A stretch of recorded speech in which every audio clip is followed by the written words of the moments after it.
Ugh. I am back.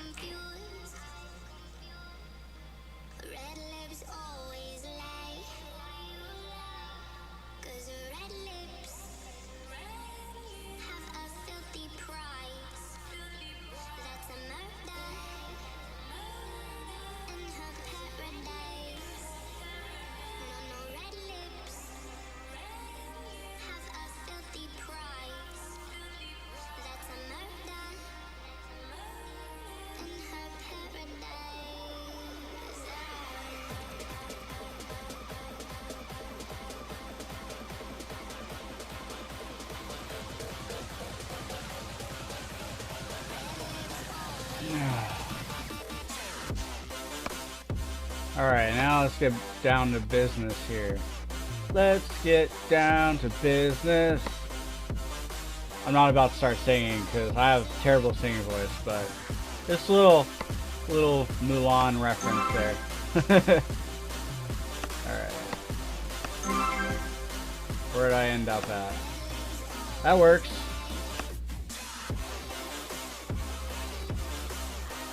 I'll just hang out here for a little while.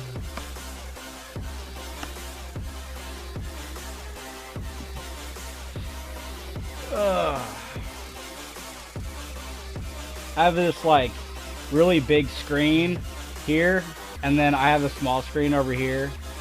And the funny thing about it is that this computer desk is so small, and since the big screen is not wall mounted, it's like sitting not completely back but like angled slightly, and then my little screen is like angled too. And so when I look straight forward, I see the corner where the two screens touch.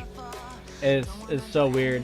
So like the trap account is actually in the corner at like the very top.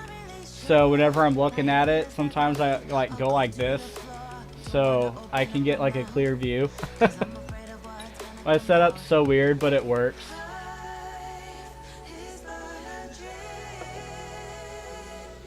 Ah.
Oh.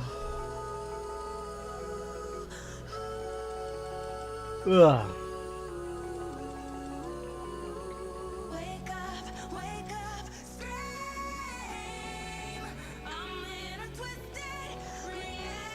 I'll probably just make like a... I'll probably make a... like a highlight video for this KVK for my trap, so that way you guys don't have to watch. Like if I end up doing this for like several hours, that way you guys can watch the highlights and so on and so forth.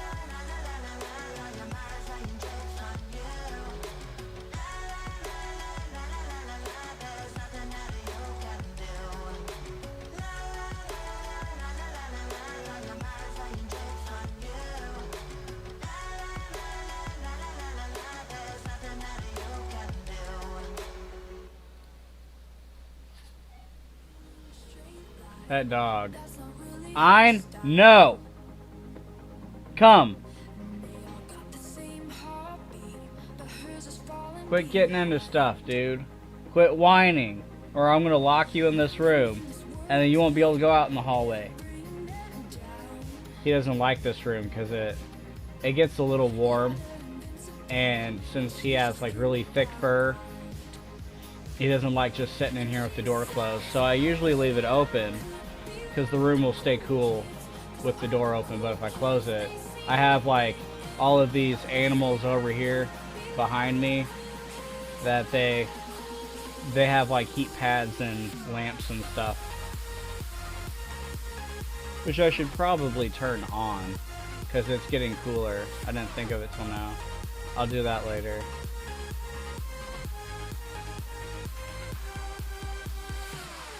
Alright, this dog. Give me just a second.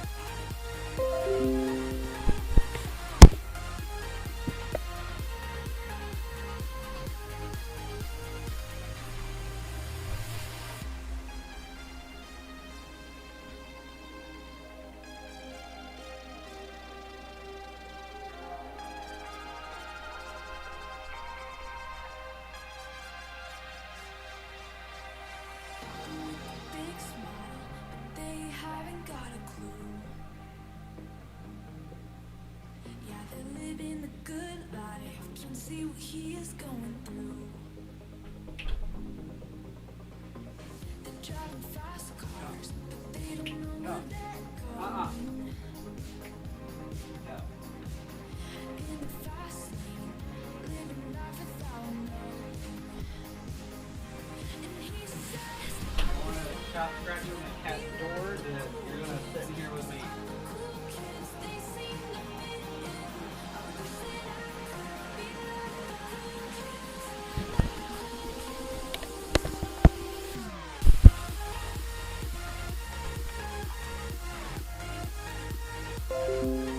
Alright. That's better.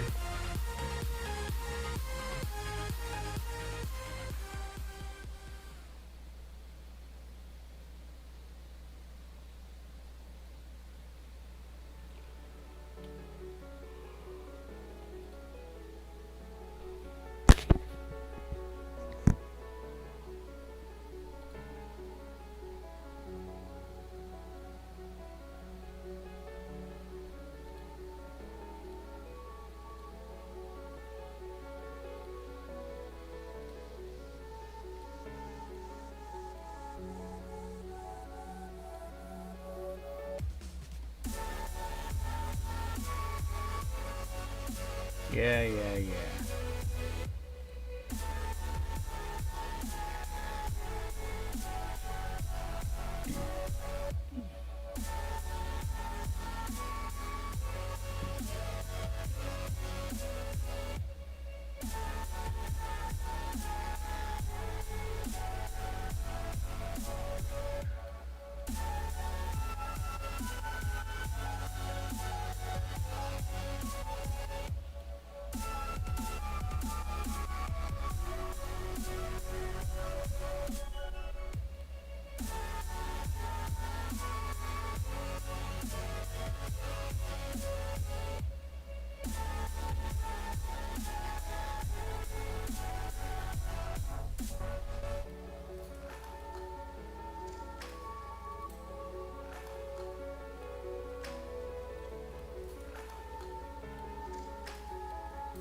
Hey, Ren.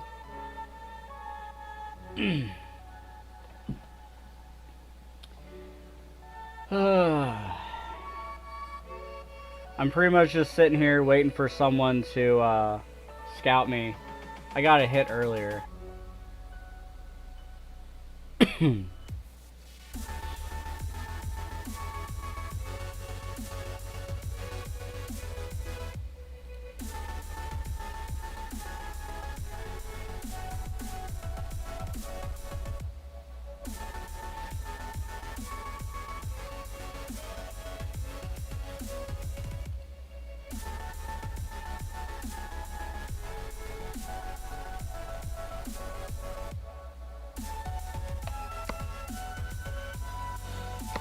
Let's see if we can, just to recap for you.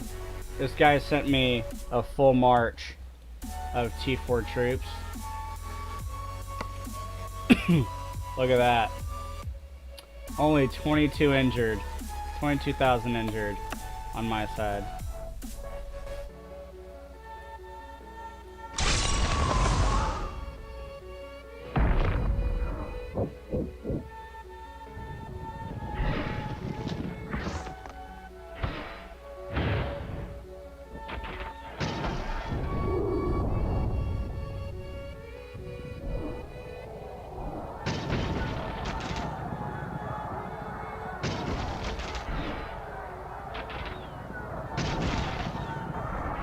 I took this in infantry phalanx.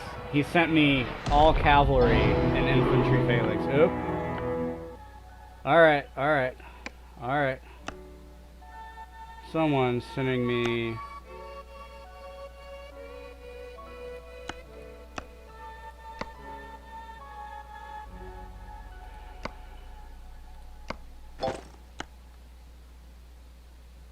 They're test marching me. Beerus.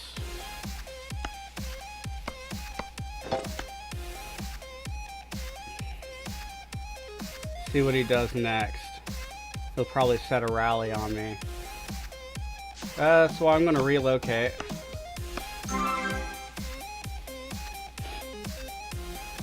Because if I relocate, then he doesn't know where I am. He can't set a rally.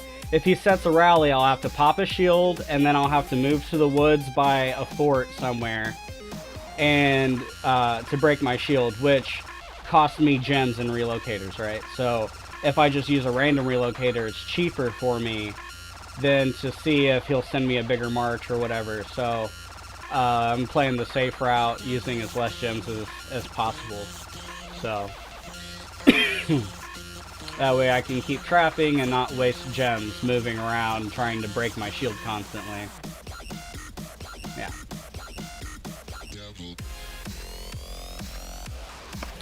So, yep, SGM. I'm not messing with sugar. 250,000 of nothing but tier 2. So he's testing me to see if I'm a trap. And obviously I ate it, and he's going to know that I'm a trap. And that he's either going to leave me alone or set a rally on my castle, and I'm not about to mess with either one of those. So, because I don't want to mess with that rally. I can't eat it anyway on this. This is a solo trap, not a rally trap. So, not about that. You see that? 4,943 5-minute speed ups. I use them for healing troops. So.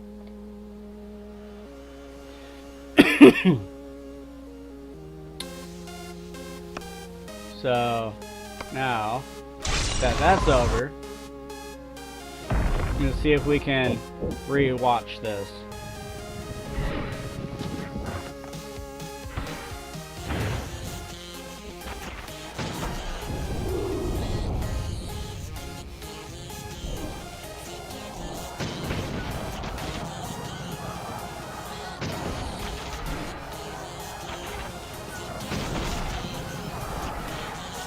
Yeah.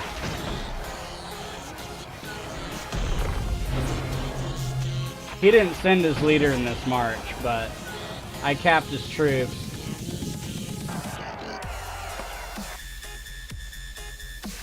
I can cap leaders.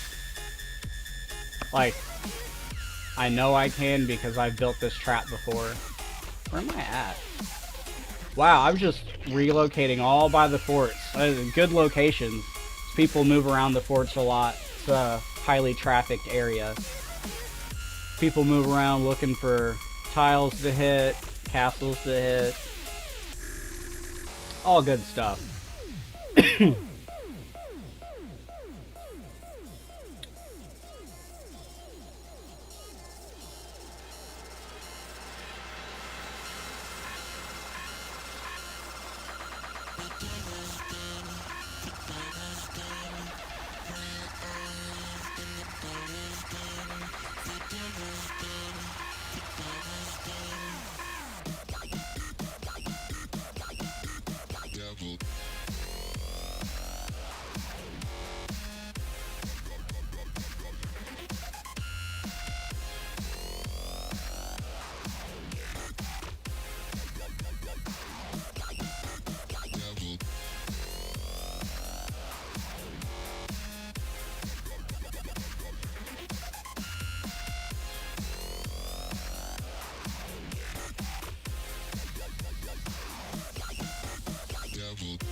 Just waiting, just waiting. I've said it many times that trapping is just like fishing, because the days are random. You never know if you're going to get bites or if you're not going to get bites, and you never know what you're going to catch. So, but KVK is more of a hostile event, so there's usually people moving around looking for things to kill. So I think KVK is probably the best time to trap. Day to day, it's random. You never really know when someone's going to show up to trap, but KVK is usually a good time to trap.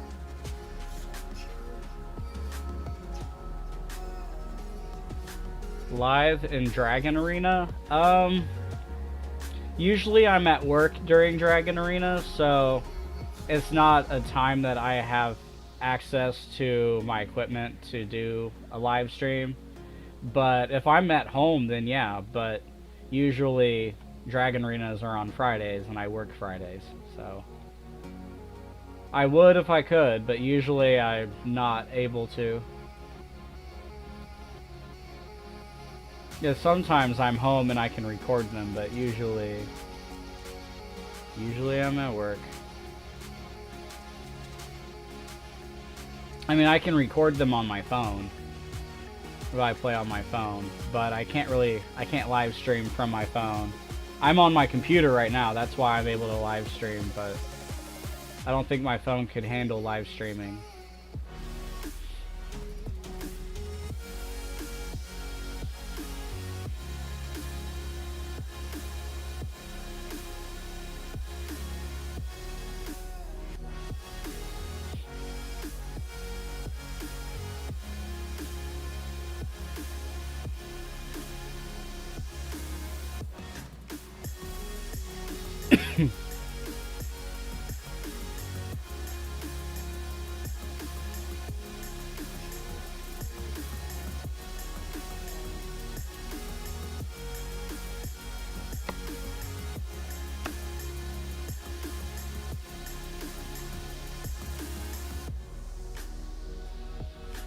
The hit that I took earlier, the T4 hit, it completed my solo war from 0 to 100% completion in just the one hit.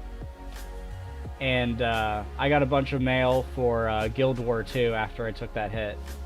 So we completed tier 2 of Guild War. So hopefully I can complete the 3rd tier soon.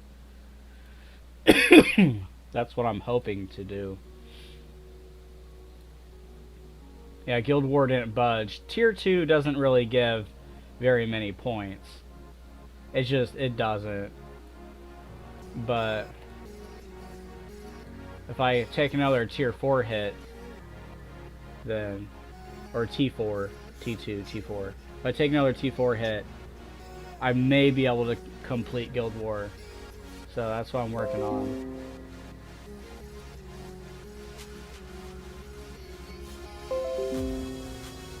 To record, I use XSplit. XSplit recorder.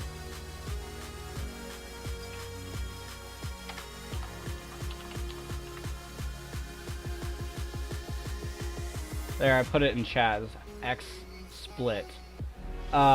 It's a very simple program. It's free to use, and you can screen capture for your entire computer screen. You can window capture, so if you have multiple windows up on a big screen, you can just capture one, which that's what I'm doing. I'm window capturing because I have like 3 accounts running currently on this screen, and then this screen over here on this side I have over here I have YouTube with the chat, so I can see people typing in the chat. So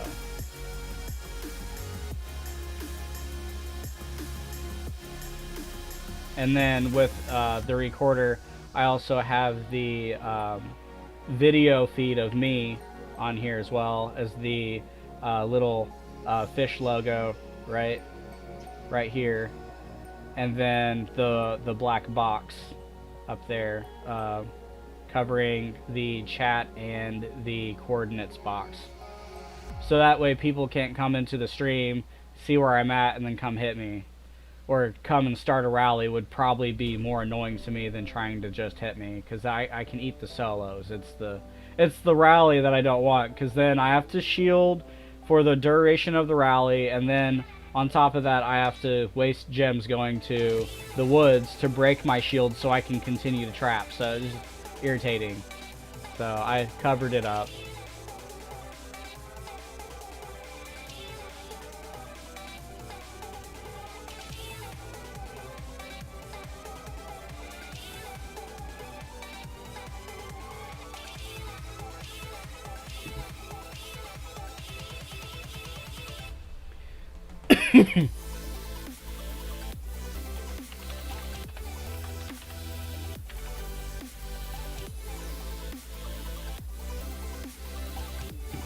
Excuse me.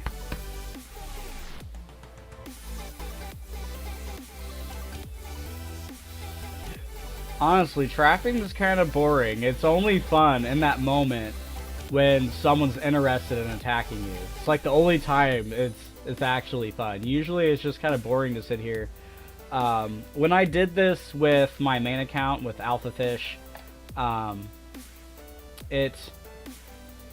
it was fun at first, and then as I got bigger, like 130 mil, 140 mil, 150 mil, it got really annoying because people would second guess me constantly. And after a while, the only attacks that I got were test marches. And eventually, once I passed 150 mil, people wouldn't even test march me. They would just port in next to my castle, and they would start a rally. And that's when I realized that I was just too dang big, and they're just going to rally me every time. So I stopped trapping because of that. And when I realized how many speeds I had saved up on this account, I'm like, I'm going to make a solo trap. And I'm going to keep it a solo trap so I can have fun. And I can also use this solo trap for, I can use it for strategies for the future. So, for like war and so on and so forth. So I decided to make the solo trap, and I can use it for different things, like making these videos and helping our guild complete guild war during KVK. So I have multiple uses for this account, and I saw too many good reasons as to why to make it instead of not making it. I'm like, then, you know, if I make it, then I have to worry about if I'm going to be able to keep it safe or not consistently. But then I thought of all of the uses I could get out of it. I'm like, I'm gonna go ahead and make this. I'm gonna make this solo trap. So for about the last month or two, I've been working on building the troop composition for this account. And as you see, it works pretty well. I want to make it a little bigger because I don't know how it will handle T5. That's like my biggest worry right now is T5. I don't think I'll get demolished by a T5 solo. It might sting a little bit, but and I'd have to replace some troops, I think. But when I get it to the size that I want it, I probably will stop building troops. Because, like I said, I don't want to make it too big because then people won't hit me, right? So that's the whole idea of a solo trap, is to get people to hit you. So a little bit bigger, but I don't want to get too big.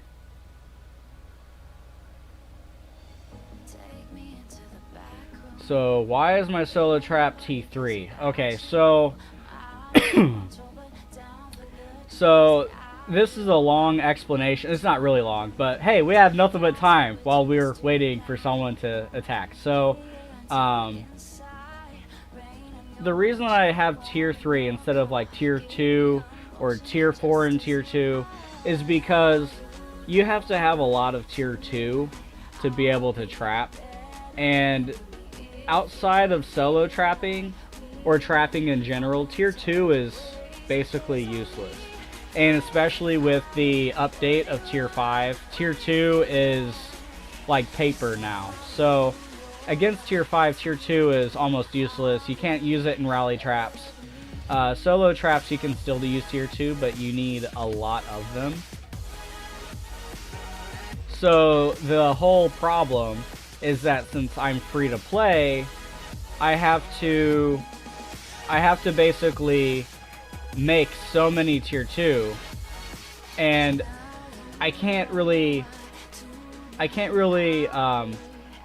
do anything with Tier 2 if I grow them, right? Whereas if I have Tier 3, I can help out with darkness rallies, I can reinforce things, like there's different things I can do with Tier 3. I'm more useful during Dragon Arena with this account if I choose to use it, along with my main. So like there's different things I can do, multiple uses for having a good chunk of Tier 3, whereas Tier 2 are useless. So in that aspect, it's more useful to have Tier 3 than Tier 2. As far as trapping goes, unless you have like millions and millions of Tier 2, you're going to get your infirmaries filled up really easily. So if you take 3 or 4 hits of Tier 2, it's going to fill your infirmaries, and you'll excuse me, you'll probably get a lot of dead Tier 2 from that. And if I'm constantly replacing Tier 2, I can't really build Tier 3 for damage aspect, for extra damage. So if I do take a few reds, I can replace my Tier 3 more within reason. It costs resources, but right now resources aren't an issue for me. So I feel that Tier 3 take less damage when the castle is hit. So there's less injured troops, which means that I can manage my troops better without taking losses. So I have room in my infirmaries, I take less injured, and I can dish out more damage if I have more Tier 3. So all in all, I deal more damage when people hit me, I take less injured, and really you don't need as many Tier 3 as you would for Tier 2. Like if I made the same amount of power with Tier 2 for this trap, I would probably have at least 6 million of each Tier 2, maybe more than that. Whereas for this trap I only need, right now I only have like 2.5 million Tier 2. That's all, or 2.5 million Tier 3, sorry. So 2.5 million Tier 3 is all I need for this trap. It takes about the same amount of time to train, maybe less time to train troops to make this trap. And it's more manageable. You can take multiple hits from people, you can take a small gangbang, and you don't have to worry about your troops as much. So there's that aspect. So I see benefit in using Tier 3 to trap rather than Tier 2. And people say all the time, Tier 3 are paper, they die easily. Did you not see the Tier 4 march that I took earlier? I took a bunch of cav while in infantry phalanx, and I was just fine. So I see benefit here. I see potential. Whereas a lot of people just say that Tier 3 are weak, and they just don't ever try it for themselves. I'm proving people wrong out here, because I've gotten a lot of hate from people saying Tier 3 can't trap. Well, I'm here to prove that they can, because I've done it before and now I'm doing it again. What gear you use to solo trap? Okay, so I don't want to sit in my gear too long, and I showed it earlier, but I'll show it again. So here's my trap gear. It's the same gear that I used on Alpha when I was solo trapping. So this gear is fairly balanced when it comes to cav attack, range attack, and infantry attack. And you can see the gems are balanced as well. Although this gear set has a lot of room to improve with gems and with quality of the gear pieces. I could use some upgrades. But hopefully winning KVK rewards for solo war will help with the upgrades that I need for my gear here. But this is what I'm currently using, and you can see the stats on my gear currently. It's not a lot, but it's a good chunk. And of course the research for this account is like it's oh, I need to switch that back. It's pretty much all military. Like, I'll show you the research for this account is insane. So this account, it's probably about 2 years old. There was a full year or six months to a year that I didn't touch this account. It was sitting abandoned, but I recovered it, and I've continued working on the research. And as you can see, range, cavalry, and infantry are all 10 out of 10. And if I scroll down here, army health and army defense 9 out of 10, army offense 8 out of 10. So like my stats are really high for the might that this castle has. Really high. I'll show you the stats without my gear. They're pretty high. With gear, they're pushing really close to 300 each of these stats. So they're here. I'll show you real quick. But like I said, I can't sit in this too long because I'm trying to bait people. So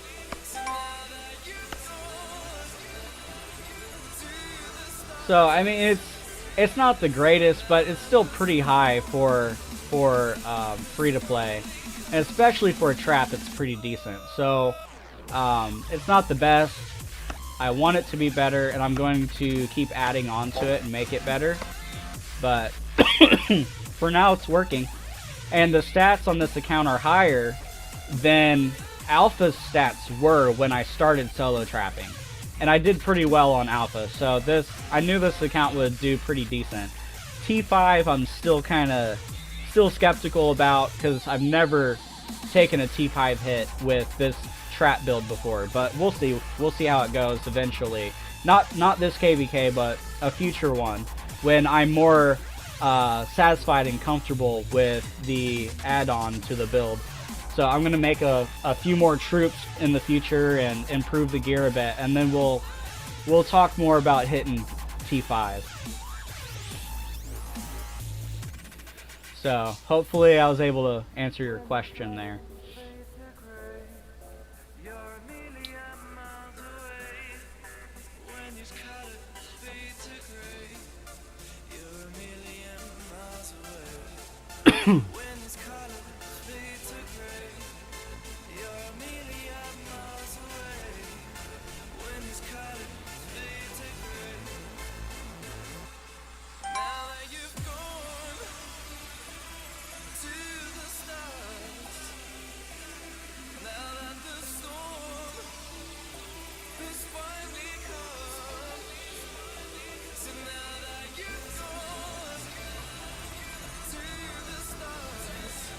And another good thing that I didn't think of until now is, one, this castle is, because of its age, it's really old, and two, it's been beat on and beat on and beat on over and over and over, to the point where the stats on this castle are absolute, not the stats, but the, not the attack stats, but like the stat records for the account are absolutely terrible. I'll show you here in a second what I'm talking about.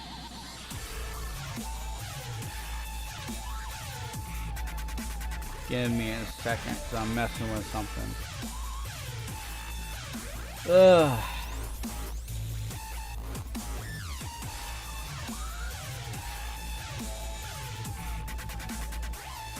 Alright, so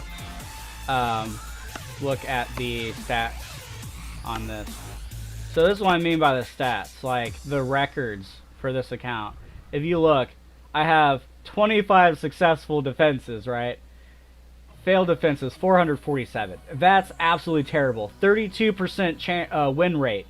That is absolutely terrible, right?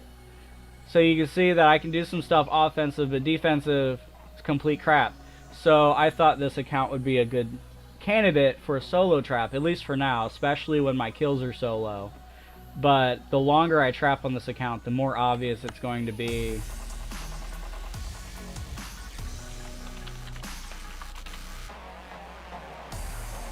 There you go. So, so yeah, that's what I was talking about. So that's going to help me when people are trying to analyze my castle and figure out whether it's a trap or not. Because my stats are so low, they're so crappy. People aren't going to expect this castle to be able to take a solo march. That's probably why that guy sent me a full T4 without his leader earlier, thinking that he could just burn my castle, see if I have a leader, so on and so forth.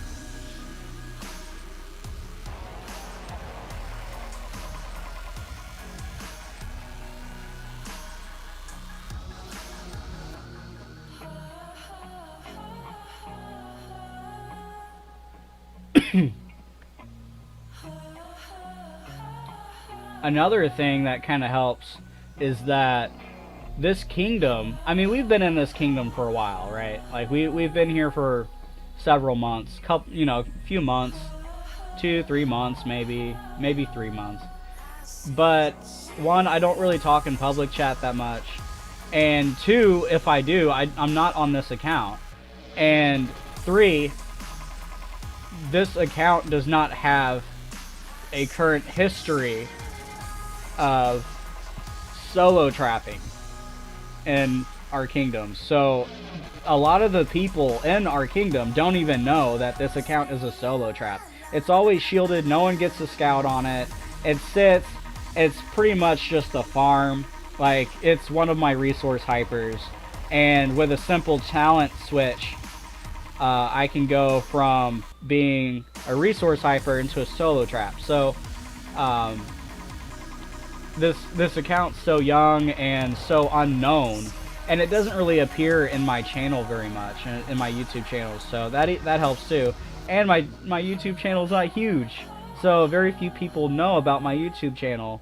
So I'm going to be able to keep this name for a while, but maybe in the future, one day, maybe I will have to change the account name while I'm solo trapping and then switch it back. But for the time being, like, I can solo trap all I want with this name, which is a good thing, yeah?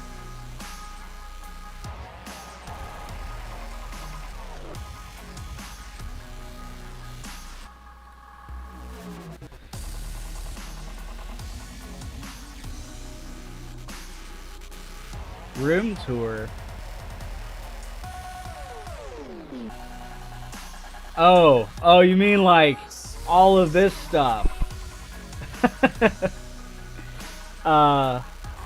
Yeah. Maybe in a moment here I can probably do that.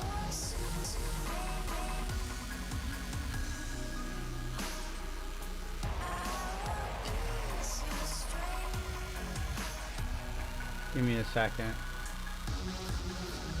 I know, I have a lot of, like, interesting things in the background, don't I? I have swords and, like, all kinds of wacky stuff in this room. It's funny because my pets are on that side, but all of my gaming stuff, like my plushies, my collectibles, are all along this wall. And I did that because I'm facing this way, so whenever I'm gaming or I'm at my PC, I can see all of my gaming stuff.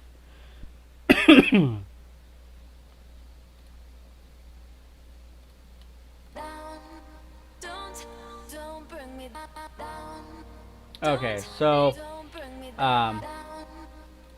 while we're patiently waiting for someone to come at me, bro, let's look around a little bit. So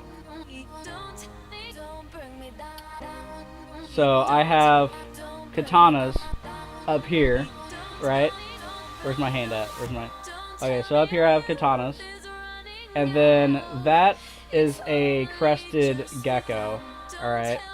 Oh wait, yeah, crested gecko.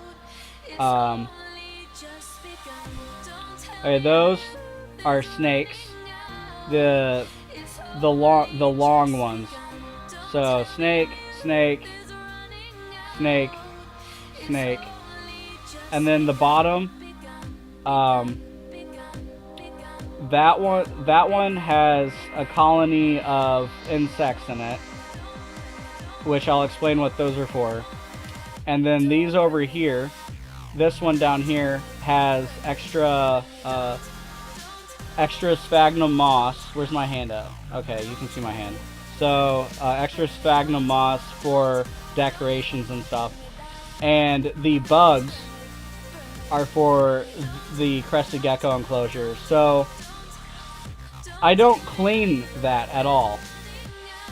The bugs break down the gecko's like poop and pee. It kind of sounds gross, but there's a ecosystem inside of that, and it keeps itself clean. I have to water it every day and feed the gecko, but other than that, like it's self-sustaining. And then this screen thing behind me is a snake enclosure. It's my largest snake that I have. He's about 6 feet long. He is a carpet python. So that's actually an old entertainment center, like a small entertainment center. And I have like shelving at the bottom, as you can see, for like supplies and stuff. And this white thing here is a step stool that I can use to get up there easier if I need to dig into something. Yeah, I like reptiles. So on top of those animals, on top of those pets, I also have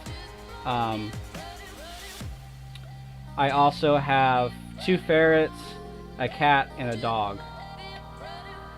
And a pet rat that I was going to feed to this big snake over here behind me, but I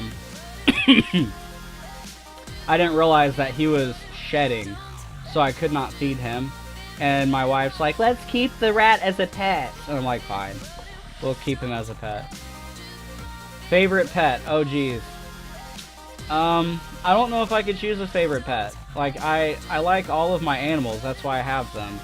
I don't think I could choose a favorite among them. But I will say that this snake here, this big one, is probably my favorite because I got him as a birthday present, and I've had him for like 5 years. He's only 5 years old, he's 6 feet long, but I don't think he's getting any bigger. He's about as big as he's going to get. Oh, I could probably show you my gaming, like my collectible stuff. So as you guys know, like the guild members that know me more than others, I love Pikachu, right? Like I love Pikachu stuff. So I don't know if I can get my camera to reach, but over here I have like a tower of Pikachu things. Like you can see the top of the shelf. It's like 6 feet tall. And I have pillows on the ground, and it's like shelving of nothing but Pikachu stuff. And then that's my wife's computer. And up there on the shelves, I have like Dungeons and Dragons stuff. You can see a little Cthulhu figurine here. And the purple worm in the boat, I made those myself out of like glue and paper towels and paint and hot glue. And then over here I have more shelving for other stuff that I've created. And I paint miniatures too, not very often, but sometimes I paint miniatures. Like I painted this guy. It's really bad lighting, but like I painted him. And then if you like Dragon Ball Z, if you like Dragon Ball Z, I have Dragon Ball Z plushies hanging from my ceiling, right? Right? Yeah? So, I have characters from the show. Some of them are from Super, some of them are really old characters, like Krillin up there, Vegeta, Trunks, Goku, Piccolo, and of course Shenron. And then Beerus, Hit, Wiz, and Zenny or Zeno. Those are all from Dragon Ball Super. But so yeah, I collect some things. And I have pets. This room is quite interesting. So I've actually had people ask me before to do like a showroom. So Yes, yes, I love Pikachu. It's a thing I never really grew out of. I collect Pikachu things all the time. I'll be at the store, I'll see a plushie, I'm like, oh, I don't have that one, let me grab that one.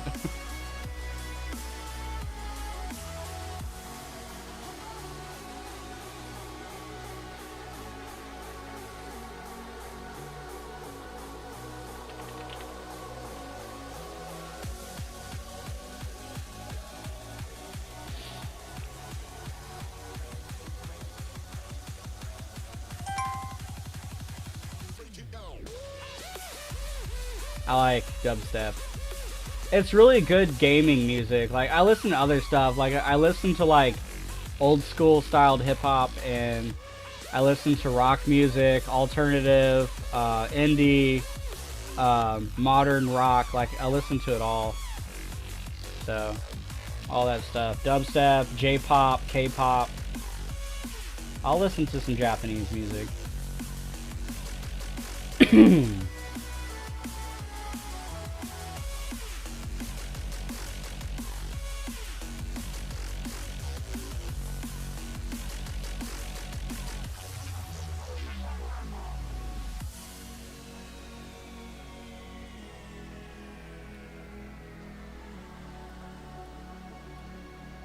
But yeah, this is the...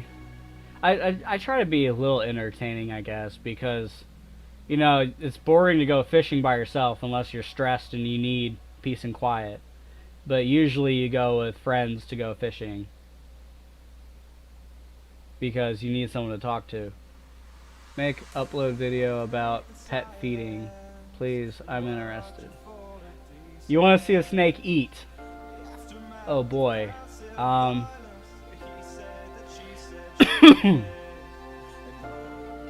I mean, I could show you some graphic pictures. I could show you some graphic pictures of, like, a rat hanging out of a snake's mouth that I've taken of my own pets. Like, pretty, some of them are kind of graphic. I might be able to pull one in. So you want to do an ad source thing. Media file.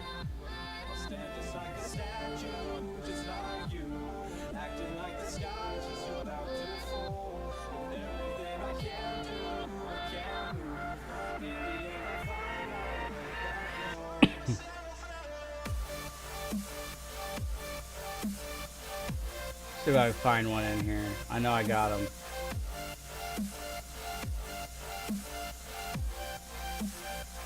Are they only on my phone?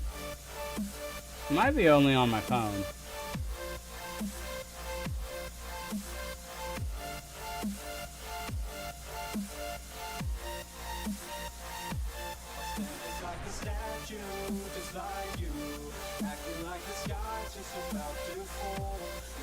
I'd have to find a picture. I'd have to dig for it. I guess I got nothing but time at the moment until someone tries to attack my castle, so might as well just do it.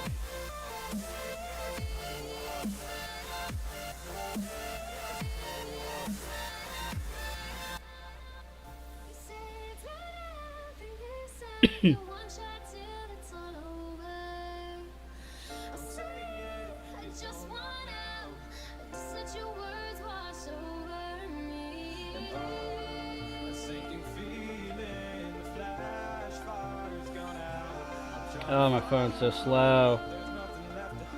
I don't know why, but sometimes my phone like lags with Messenger. I don't get why, but sometimes it does.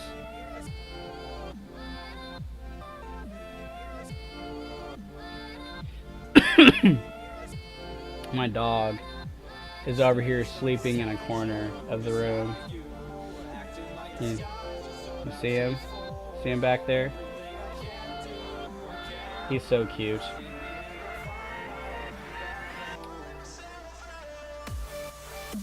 Okay.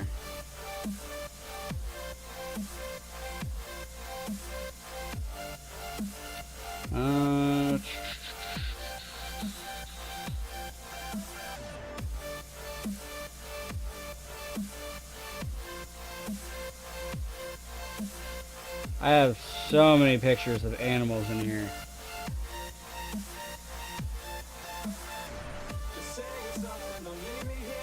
Oh, here we go. Here we go.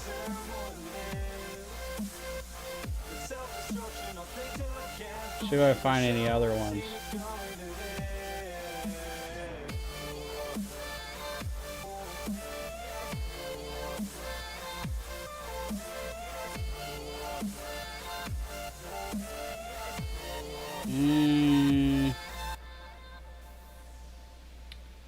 I can show you the crested gecko. Show you the crested gecko. Show you what he looks like.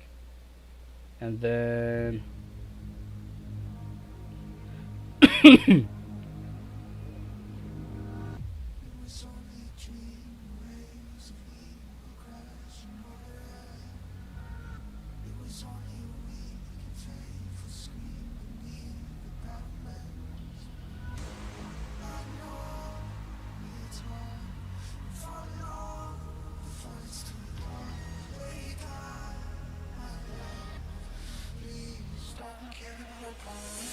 okay.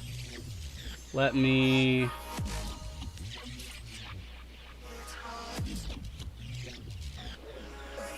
share these to myself on Messenger. And then I can pull up. I just put it like on the screen so you guys can see it. There you go, Messenger.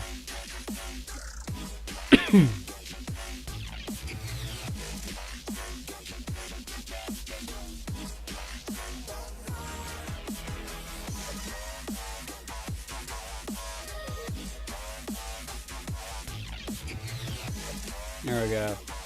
Sent them to myself.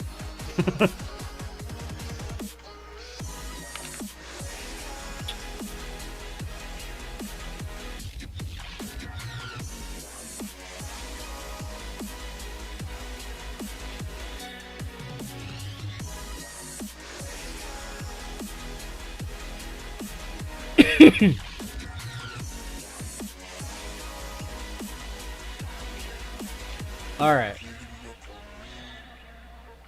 Now let me add source, screen capture,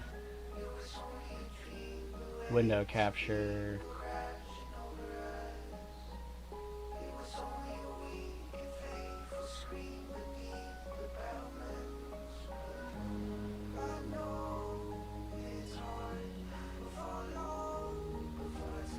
Facebook. There we go. Okay. Let me make this bigger. So this here is the big snake that is in the screen, the big box screen. This is my 6-foot snake. He's eating a mouse or a rat, probably a rat. And then so there's another angle. And then this is my crested gecko. He's a bit bigger than that now, but he looks exactly the same as that. And he lives in that enclosure. He lives in that self-sustaining enclosure up here behind my head, like up here. He lives in that. And then the big snake that you saw is in that right there. So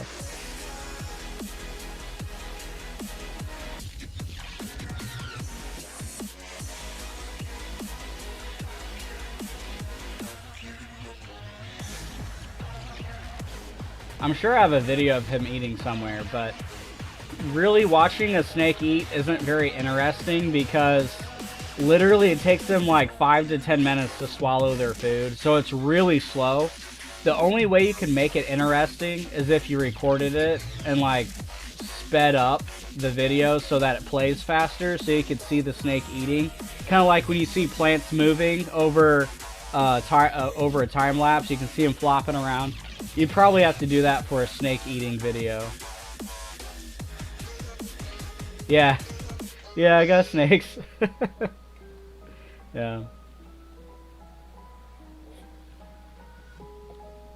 You guys want to see a sword? Yeah? I'm sure you do. I've had people ask me, "Can I see your sword?" So I have 3 of those up there are actual swords, and then the others, the 3 at the very top, the top 3, those are all wooden swords.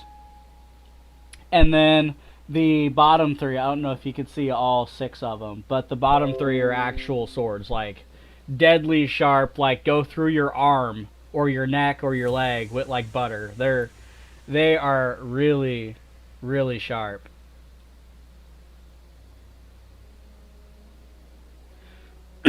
Alright.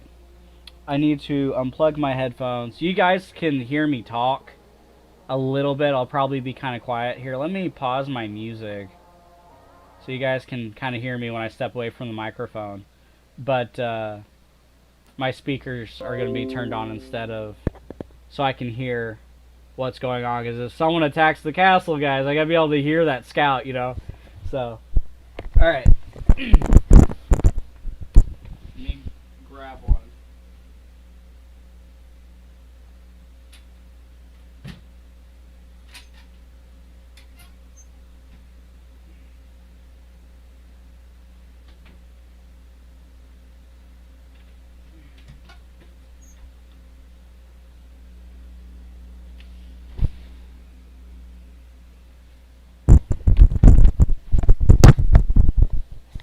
Alright, let me plug my headphones sound back in. Alright. Oh, they can. My swords are simple. They're battle ready.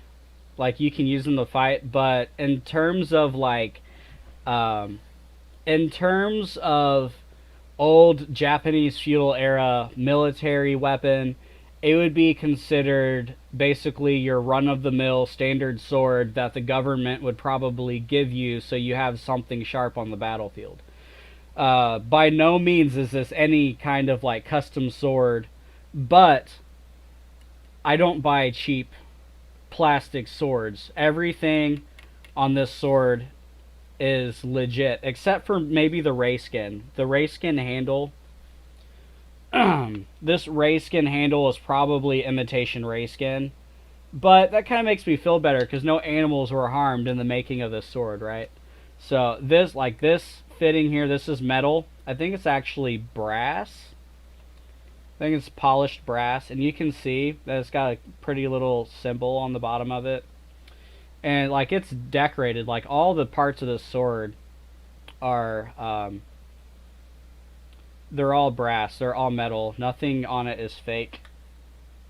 As you can see, I even have the little bamboo sticks. I forget what they're called, the actual Japanese name for them, but I have them, and what they do is that holds the fitted handle onto the metal.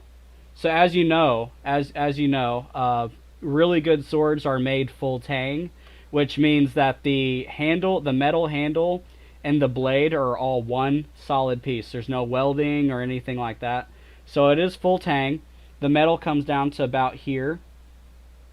And what happens is that metal, there's 3 holes put in the metal, here, here, and here. And then they hand make the handles so that they fit really snug, tailored to the blade, and they slide it over like that. Alright, because here's the end of it, and then here's the end cap. So they slide it over, and then they put these bamboo pegs inside to keep the handle on here.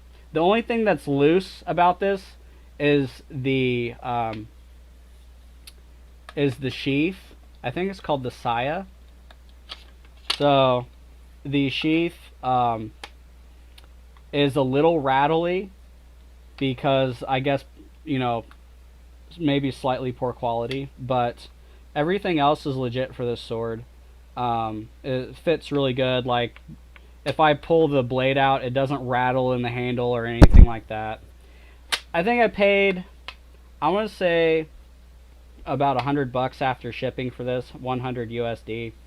Now, you can easily spend $7,000 on a sword, on a katana, if you want to have it like professionally handmade all the way through and through, fully customized. Like, you're going to spend several thousand American dollars on that. So you are correct. They can be very expensive.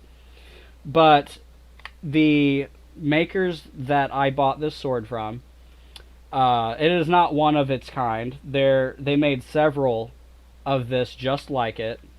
And I don't know if they're still sold on the internet, this exact sword. But at one point they were. And it is named by its creator, the Zetsurin. And I can't remember what that translates to. But it is nicknamed the Zetsurin and Dagger because there's a hidden dagger on the blade. And I know it looks like a butter knife, but this thing is sharp, dude. Like, I wouldn't want to use it as a dagger unless I absolutely needed to, because even though this dagger is full tang, it is very thin, and I would not want to bend it because I don't know, when I bought this, the metal, if you know metal craftsmanship, I believe it is a 1060 carbon blade, if you know what that means. So if you've ever heard of spring steel is typically like 1020 or 1040. 1080 is hardened steel. I think you might be able to, I think 1090 is as strong as you can get before the blade becomes brittle. And it has some, the number has something to do with the amount of carbon that's introduced to the metal when the metal is being crafted. And so this is a 1060. It's halfway between hard steel and spring steel. So it's durable, it's sharp, it holds an edge, and I don't know if I have a piece of paper sitting around here I can do a little cut with the blade.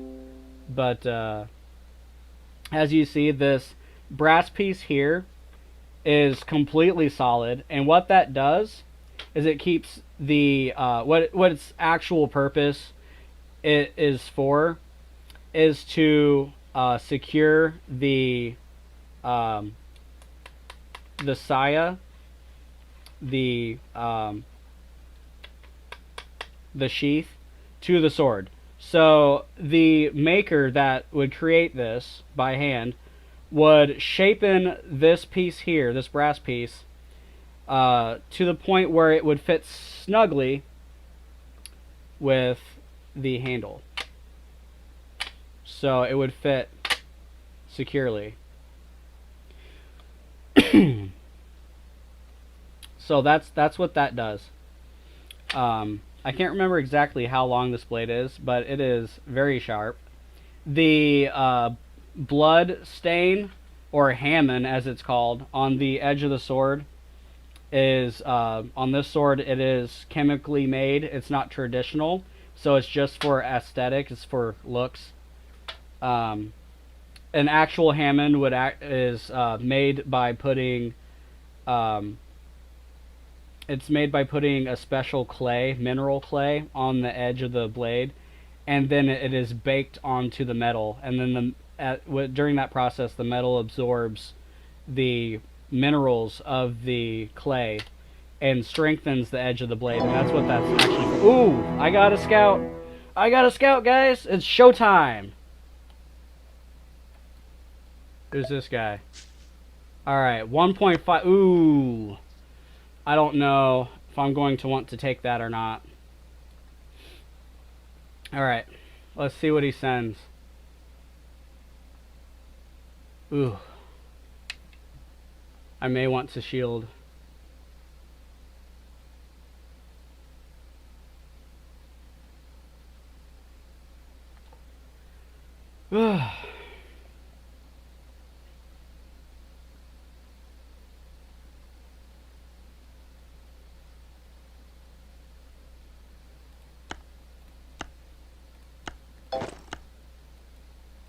Oh, he left. Okay. False alarm, guys. False alarm. Okay. Whew, that got my heart racing. Not gonna lie. So yeah, it is really sharp. I think that's pretty much it for this sword.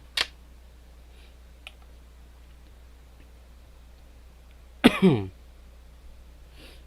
going to go ahead and put it back up on the shelf.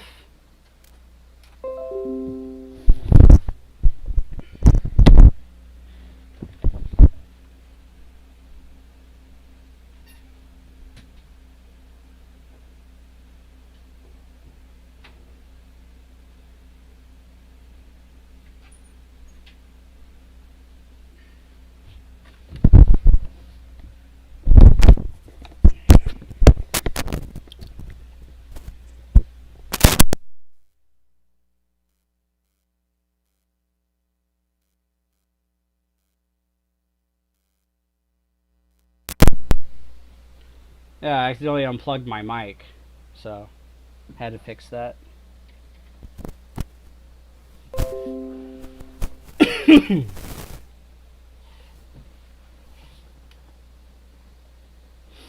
So, is there anything else you guys want to see?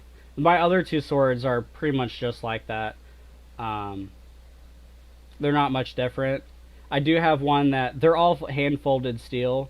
Two of them are machine sharpened, and another one is sharpened by hand. But I've played with it too much, and the sharpened edge isn't so pretty. It's like a little dented and chipped and so on. Will you upload this streaming? Yeah. It's going to stay on my channel, the streaming video, and then I will also probably take copies of the videos and like piece them together and make like a highlight video for the players that I trap. So I'll probably get that done sometime this weekend, upload that as well. So if people want to watch the stream and they're bored, that's fine. But after the stream's over, I will make a little highlight video. And I like making stuff like this, because then I can, like a year from now, I'll be able to watch a video and be like, wow, I was tiny, or I've really improved since then. So I keep old screenshots of stats and stuff all the time. So I like to watch my own progress.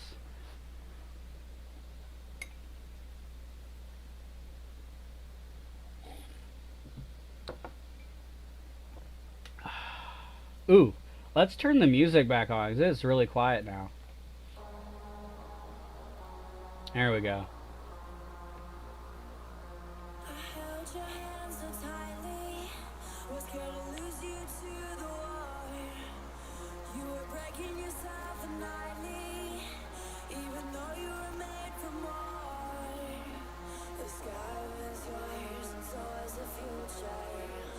You notice though?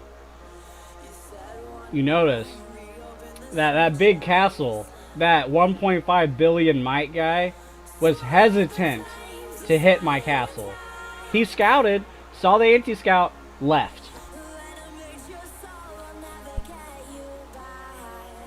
Honestly, if he sent like a full T5 march with his leader, I don't know. I could probably cap it. I'd probably cap it. But I'd probably take some reds in the process. And I don't know if I want to take reds, because I still have tier 3 or T3 troops I want to like train. Like I'm not satisfied. I'm happy with what I have now, but I'm not satisfied with it. I'm gonna make it a little bigger. So not push it too hard, but I'll make it a little bigger. Man of culture. I try to be open-minded. I grew up in this tiny little town that's, well, I should say tiny city, big town. It's like 200,000 people. And a lot of people here are not open-minded, and they're stuck in their own ways. Typical racist American type thing, you know. A lot of people like that here. And I refuse to be one of them, you know. So I like learning about other people's cultures and stuff. And before I started playing this game, I had no idea that India has a holiday called Diwali. Knew nothing about it.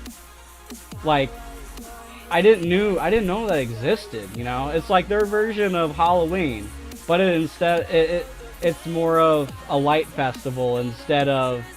I mean, you're still celebrating like lost loved ones and the light and good things. So it's very similar to Halloween. It's like their version of Halloween, from what I understand. I didn't grow up in India, and I don't know their culture that well, but I learned about that holiday, and I did a little bit of reading, and that's something that I wouldn't have known if I didn't pick up this game and start playing. So I'd say I've learned a lot of other cultures from playing this game. Like, I didn't know that Muslims get made fun of by other cultures other than Americans. I thought Americans were just racist pricks, which a lot of Americans are racist pricks, but I didn't know that other countries hated each other, apart from like aside from like the whole religious fight over like the promised land type thing. Like, that's a whole nother thing that I've always been aware of, but that's because I was raised with that's because I was raised in Christianity, so like I was aware of that.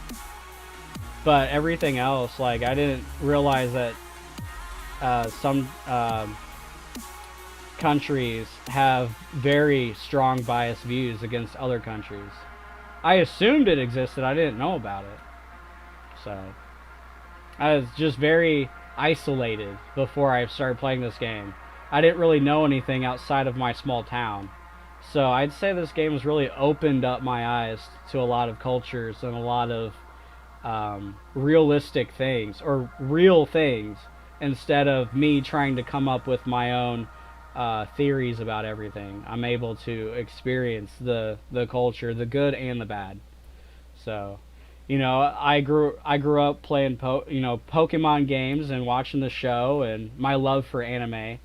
And I love Japan. I know Japan's not the perfect place. Japan has its own problems, and a lot of the people that live in Japan, they have very strict social rules over years and years of culture that has reinforced these behaviors. Like the way that Japanese people exchange business cards, you have to do a specific way, or people look down upon you and your work.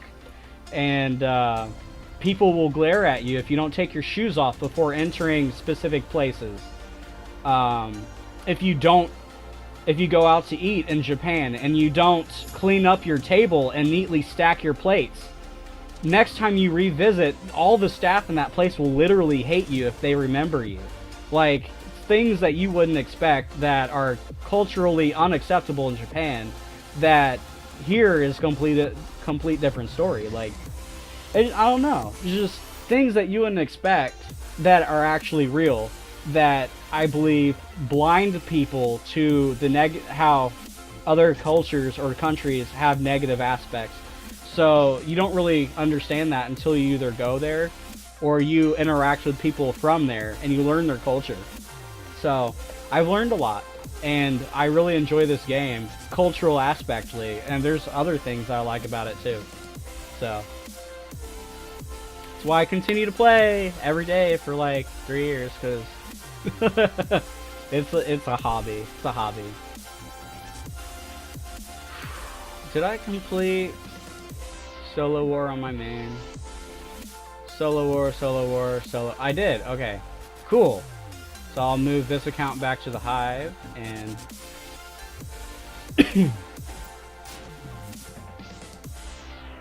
yeah.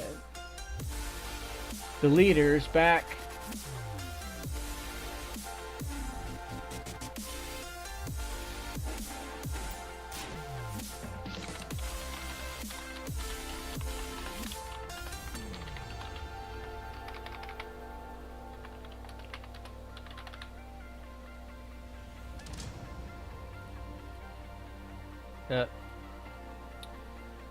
Oh man, KVK has some of the best rewards in the game.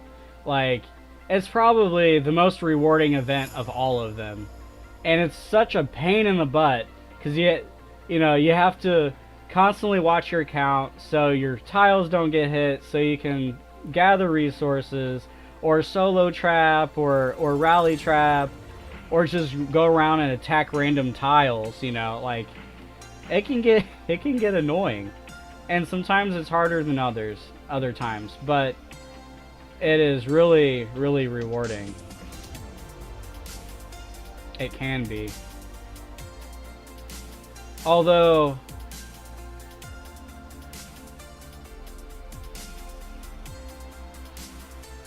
I thought we thought we get monster chests. This solo war doesn't have a bunch of monster chests as it usually does. But you do get bright talent orbs, which that's useful. You get like a total of like 25 talent orbs, which those are really useful for just about everything. So you can make builds with those, right?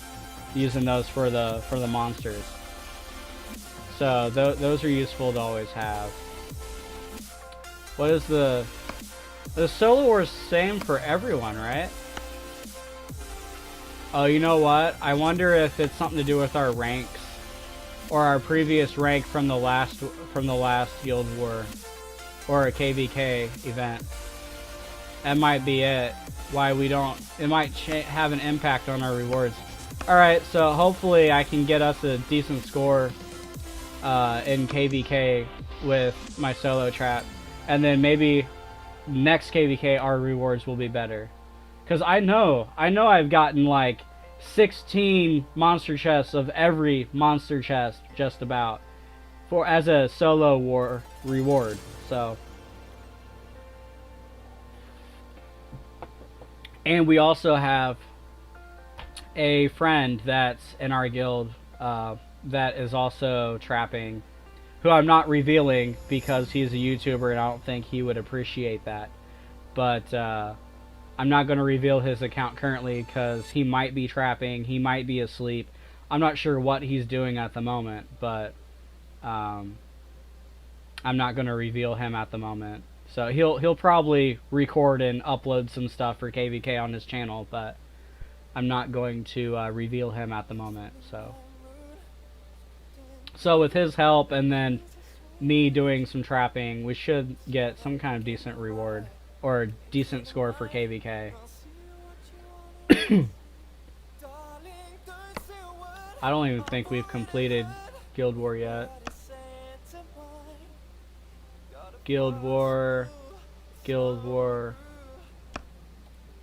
Waiting for that last Guild War ping or message. And I'll probably continue to trap for a little bit until I get too bored or something, you know. Just because, from what I've noticed, it may not show like tiers for KVK for like Guild War, but I know there is some kind of like tier and reward benefit from getting higher scores, because I've noticed the lower our score gets, the next KVK, it's easier to complete solo war. And then if you do really well in one KVK event, the next one it's harder to complete solo war. And I've taken screenshots, I've proven that the scores that you have to get to complete things get higher. So there's got to be something to it. It probably affects the solo war rewards and all kinds of stuff.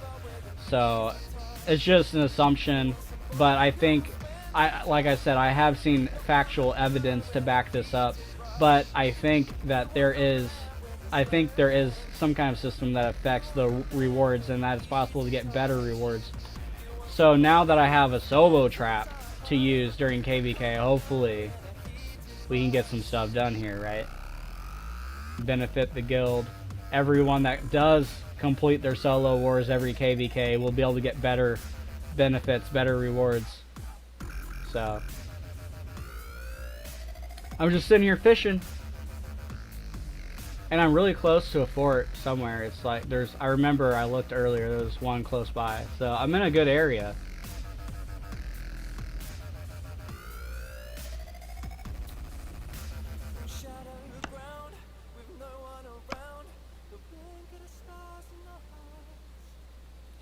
If I can Well, no, I'm around here somewhere.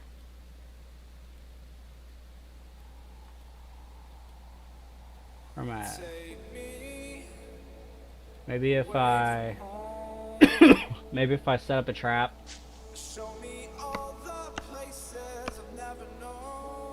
Set up a little trap here. Or, not a trap, but a bait. Set up a bait. Ooh. I don't know if I can send resources that far. I can try.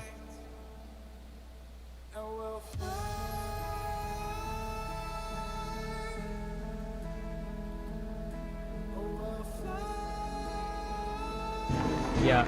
Alright. So now, it looks like I have something coming to my castle. And whoever may come across my castle doesn't necessarily know that this is a resource being sent from somewhere else in the game. All they do know is that it could be a march, it could be troops, it could be gathering troops, it could be something that belongs to Great White, to this account, which means that this account would not be able to relocate. So someone could come up and like try to hit me multiple times, knowing that I can't run away until that arrives. But what they don't know is that it doesn't belong to this account. So I can relocate if I want from here, anytime I want. So it's technically a bait. So I'm baiting it, and it kind of looks like it could be a like a what do you call it, a garrison trap, but you know, people won't always know. So, and I've done this strategy before using resources. You just click send resource, send 2, because 1 is cost for tax, so you end up sending 1 resource. It just goes, you know.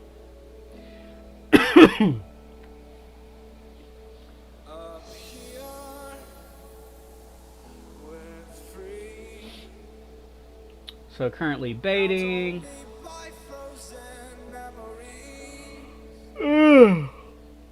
Boy.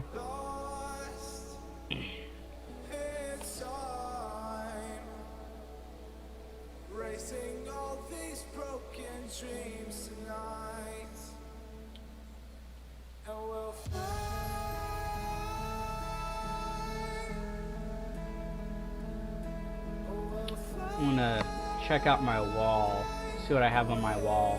I checked it earlier, but okay, let's switch that out. Well, no, we'll leave it, because I'm sitting here with infantry phalanx, so I want to make sure that if someone does send me cavalry, I have the best cavalry defense while in infantry phalanx, so I can eat a march. You guys want to see what I took earlier today? I have video of it, but it's in the part 1 when I streamed earlier.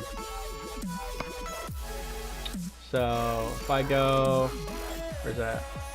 Oh, here, duh. Okay, so this right here is a test march, so we're going to ignore that. This one got 22 wounded, 22,000 wounded, and I ate this guy's march. Look what he sent. 283,000 and cavalry, right? A little bit of range. I don't know why he sent a little bit of range, but he sent that. I ate it. Like I ate it hard, like really hard. And infantry phalanx, cavalry wedge, right? So, like, you can't tell me that tier 3 traps, T3 traps don't work, because I clearly took a bunch of cav and infantry phalanx. Wham!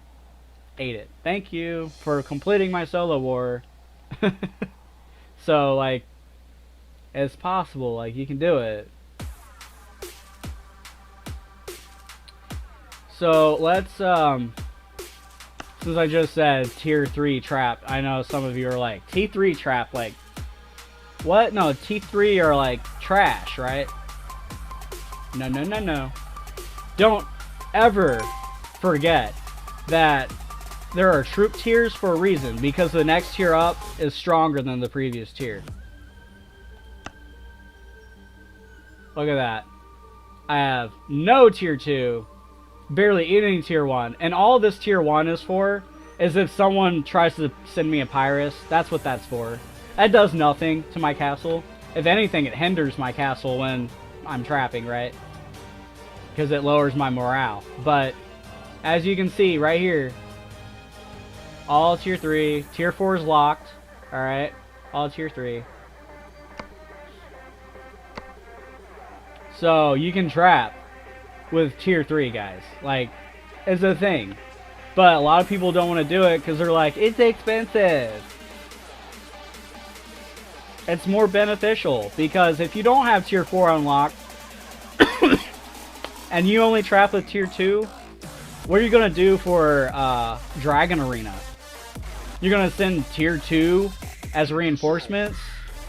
You're going to send, sorry, T2. You're going to send T2 for reinforcements? You're pretty much going to sit there and hope that someone hits you because you're going to be useless. I like tier 3, especially when I'm free to play, because you can use T3 troops for just about everything, right? So, I like having a good chunk of them. It's useful. And it takes less time to train that many T3 troops than it does for T2, because in order to solo trap with T2, you need like millions of them all the way across, like multiples of millions. Yeah, you train them faster, but it takes longer, especially if you take a hard hit, and T2 troops will die easier than T3. So you'll take less wounded, less dead, if you take dead at all with T3. So, like, it's a sturdier solo trap. And if you're free to play, you're spending a lot of resources trying to replace the T2 that you possibly lost during last KVK while you're trapping, right? Someone sends you a small gangbang and gives you some reds, then you have to spend like the next month trying to regrow your troops back. I could probably take a small gangbang with this build here, and if I take any reds at all, I just, you know, especially with the sanctuary being a thing now. When I first created this trap design, this composition, I didn't have to worry about taking any reds at all with solo trapping. But now I have the sanctuary, so if I take any reds at all, I only lose 10%, right? So regrowing that back isn't really an issue. Whereas you'd have to regrow back a lot of tier 2 or T2 if you're using T2. So there's pros and cons, I guess, but I prefer T3 because I don't like replacing a bunch of troops. So, come on, guys. Where are you at? I need some big fish. Some big fish. Well, not too big, because I don't really know the repercussions of taking a T2, or a T5. Although if someone sends me T5, I'm really curious of what would happen.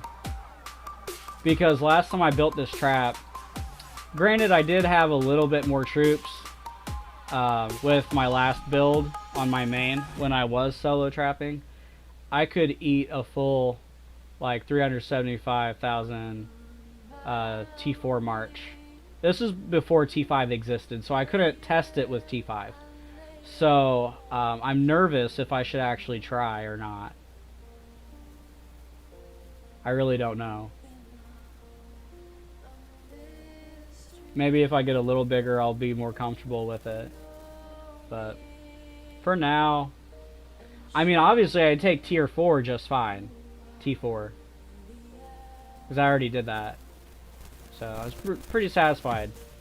But it's the difference between like 300 or 280 something cavalry and like 375,000 cavalry, right? Like there's a huge difference between 280,000, 375,000. So that's almost 100,000 more cavalry. But last time I took a hit like that, I have a video of it, an old video that I uploaded on here. I took like, I think they filled my infirmaries halfway with that one hit. So with a little bit of less troops, I could probably take that same hit again. Probably with a little more injured, but I don't know if it would necessarily fill my infirmary. Based on what I just took earlier today. So I don't think it would fill my infirmary. I don't know entirely about the T5 either though. Kind of nervous there on that one.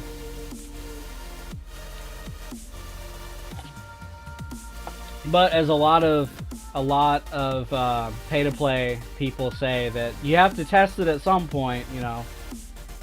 But me, I'd rather be a mile ahead and test than a little bit behind, because at least I'm satisfied with the results, instead of saying, oh, well, I did get hurt a little bit, it did sting, but now I have to regrow what I lost before I can continue my progress.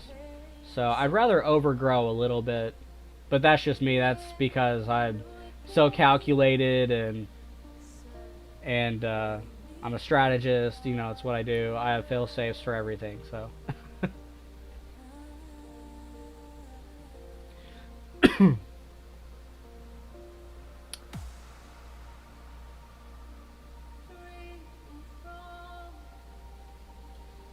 Wait for someone to take a bite out of me. Go for the bait.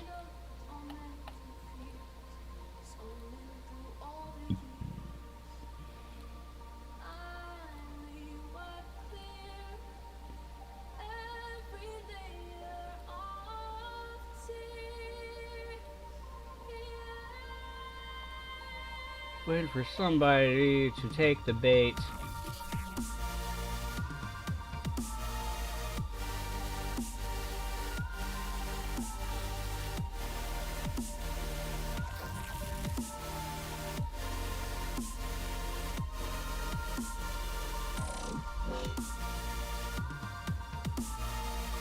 I have like 3 accounts up at the moment. I have like this one that I'm working on to recruit, and then I have my main account, and then I have the solo trap here.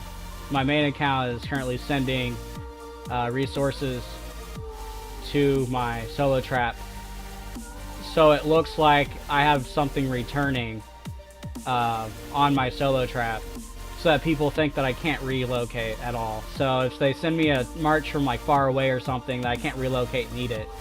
So it's just to give the illusion. So that's why it's a bait. Because I actually have, as you can see, I don't have anything out of the castle right now. So everything's in.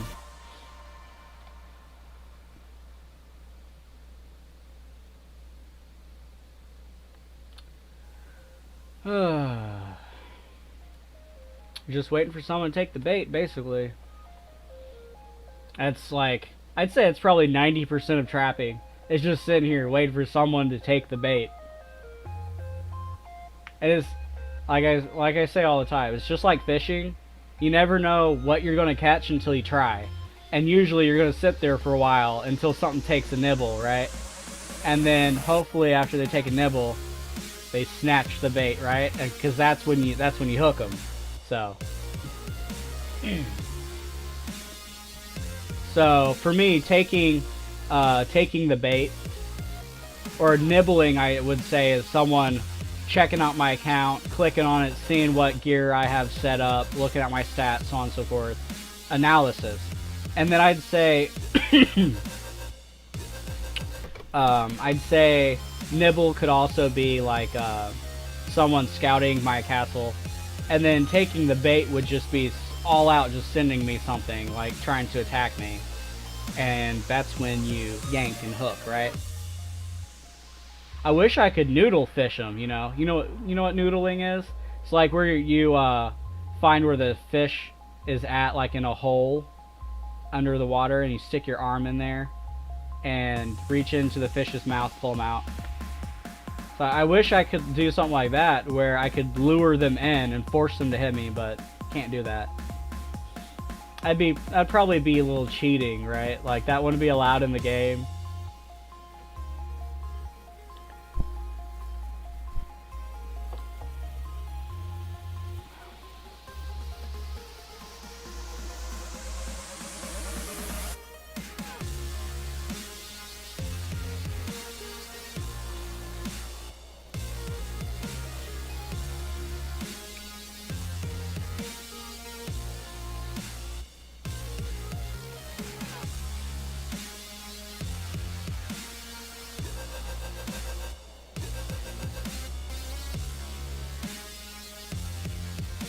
I had a construction I completed. Why did I just now notice?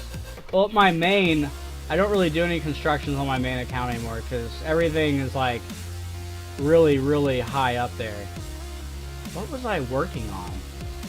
No, it wasn't the battle hall, was it? Was it the battle hall? No. What was I working on?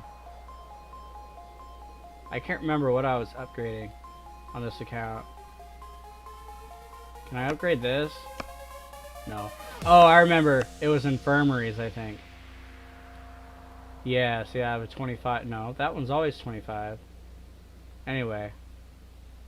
Let's do this. There we go, 3 days.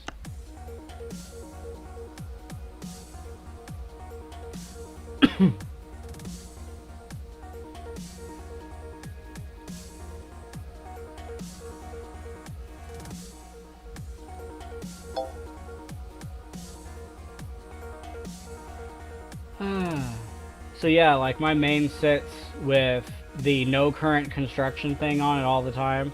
So sometimes when I'm using an alt, I see it, but like doesn't click. It doesn't snap in my head that, hey, you need to start another construction because I'm so used to seeing it on my main. So, like it's a thing. Like when you don't have anything else to do. I mean, I could upgrade some other buildings to 25. But it wouldn't really benefit my castle because of like what I have set up on my main, so it would be a waste of gems because I don't have any more golden hammers, so I'd have to spend gems on more golden hammers and to use the golden hammers for things that wouldn't really benefit my castle because like all the useful buildings are all fully upgraded. They're already 25, so I don't really get any use out of spending my gems on that, so kind of pointless at the moment. Unless my build changes, then I might upgrade more things, but for now, kind of pointless.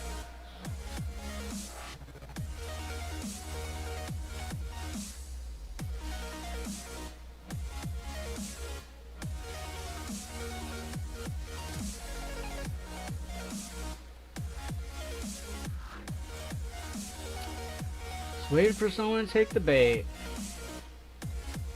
And I'm right next to fort too, so I get right next to a fort. A little ways away from a fort.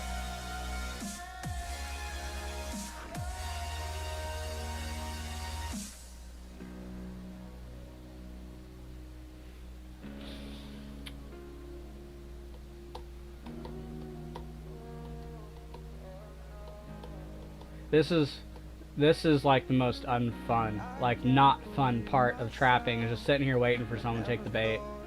And, you know, I don't know how long some of you have been playing this game, but if you've been playing for a little while, you know that you could set your device down or you could leave your screen for 5 minutes, come back, everything that you had built, gone. So, I don't, like, you can't really leave it unattended. I mean, I can do other stuff on my computer, but I have to be here waiting to respond. So, yep.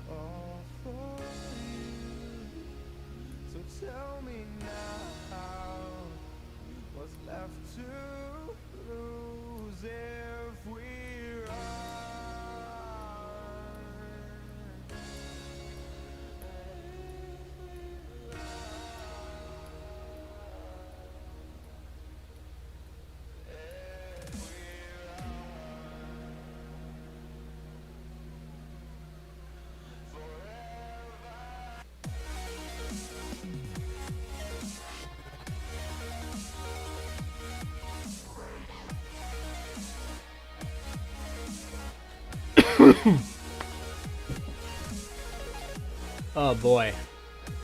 I wonder what BRR is up to. Because their home kingdom is my kingdom at the moment, so I wonder what they're doing. They're probably not even in my kingdom at the moment. They're probably in one of the other kingdoms. No, I'm not gonna move at the moment.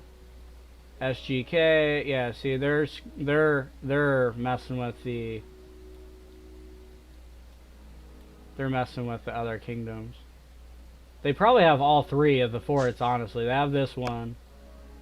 Like all three of the main forts, the main bases.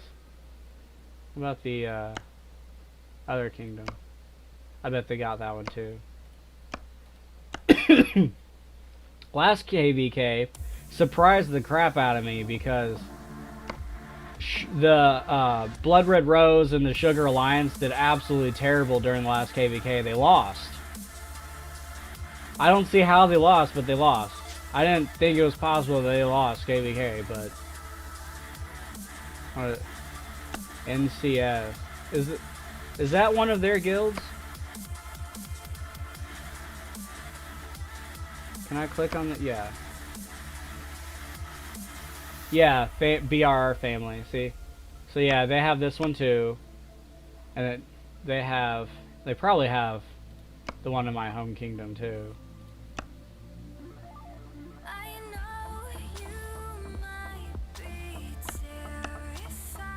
Yeah, see, SGK. They have this one too. Or not, SGV. So yeah, so they have... we might actually win this KVK this time. I don't know if they just didn't apply themselves last KVK or what happened, but I was surprised that we didn't win, because we usually win the KVKs just ever since BRR came, like ever since Sugar showed up here. They've been sitting here for a month or so, like, I'm surprised they haven't left yet. I guess they're just amused. They have stuff to do here.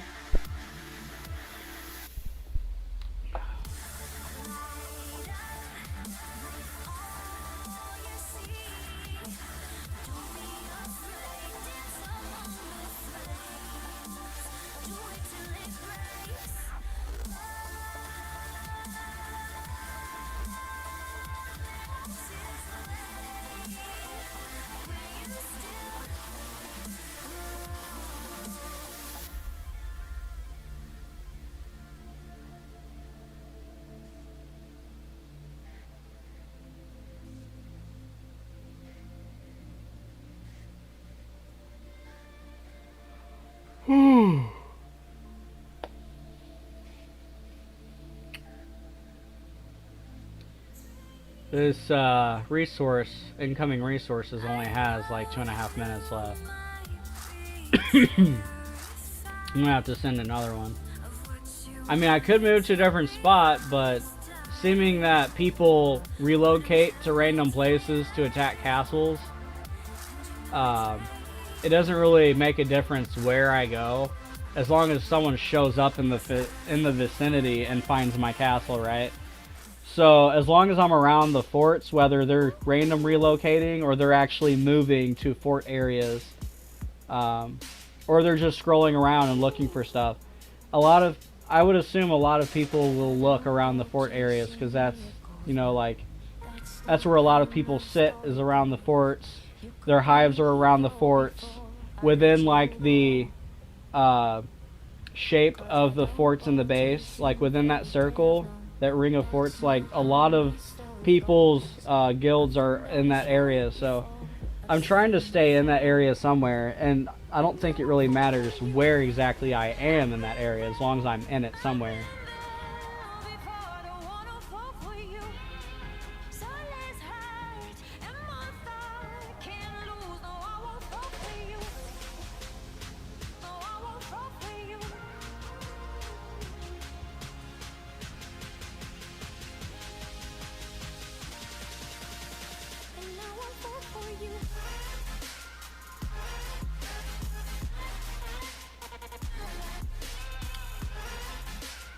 What is this next challenge thing? Oh. Ooh. I have this cold. I've had it for like a week now. I've had it checked out. It's not COVID. I've had a test done. And I don't know what it is, but it's really annoying to have. I just randomly cough. I can't tolerate like cold, dry air at all because it makes me cough more. I don't even have like issues with like my sinuses really. It's just, ugh. I just randomly cough. It's very uncomfortable. I blame the weather because it's like it's fall now. Leaves are falling from the trees, autumn, and it's like it's getting really cold and dry outside. I always have sinus issues this time of year with it.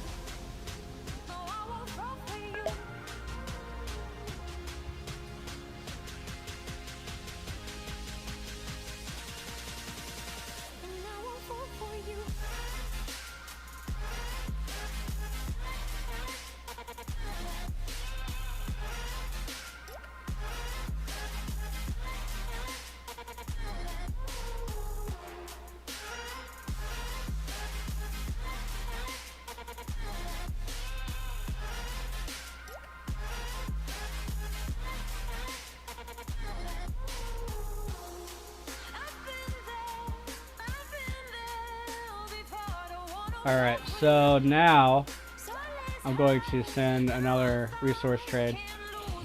And there's not really any point in moving. I can move around all I want, but there's not really any point in it. I don't think. I don't think anybody's been saying anything about me in Kingdom Chat either, so. There's no point in moving, so I just sit here and wait.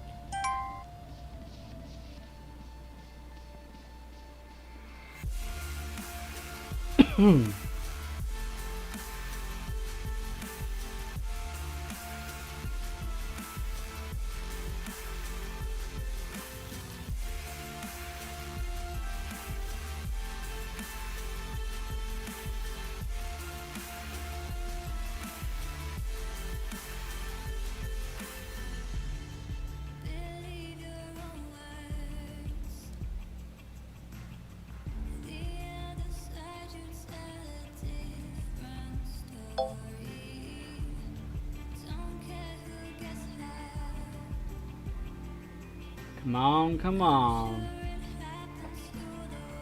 Waiting for some castles to take the bait.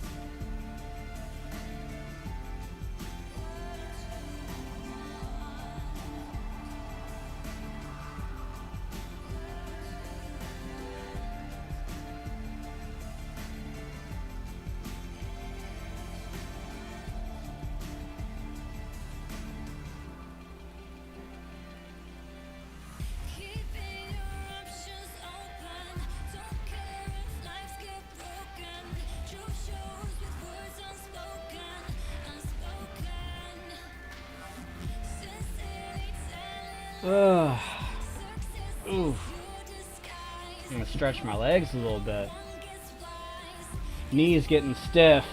That's what happens when you get old. You sit for too long, your body gets a little stiff.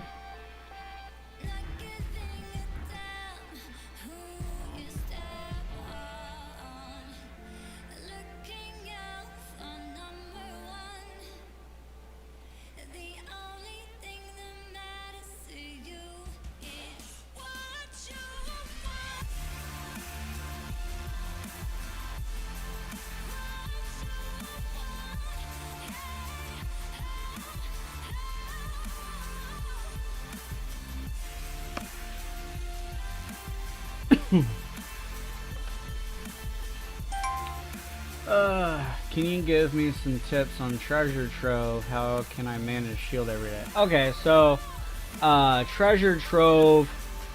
So you want to get it to level 9 as quickly as possible, right? Because that's where the huge benefit is. A lot of the things that you research that benefits your gem production and treasure trove goes off of the treasure trove stats. So you want to get that building leveled up as fast as possible. What I recommend doing is save your gems and don't use them for anything except for buying crystal pickaxes. All right, like that's probably the best thing that you can possibly do. So once you get that set up, once you get that routine in place, what you want to do then is go into your research. It's the,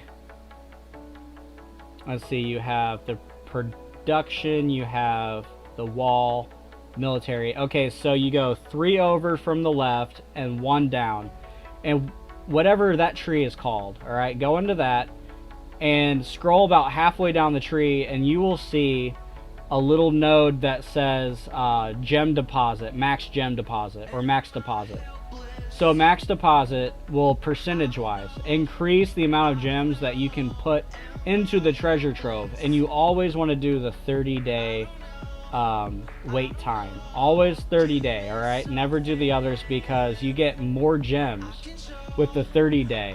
Even with the 7-day one, if you do that 4 times over, you still get more gems with the 30-day, all right? So it's a long wait, but it's worth it, I promise. So you want to focus on that research and getting the treasure trove to 9. So basically go back and forth and get them, use them both, upgrade them both, and get them as high up as you can, all right? And eventually, when you start progressing, or when you start getting mass chunks of gems every 30 days, then you'll be able to sustain a shield.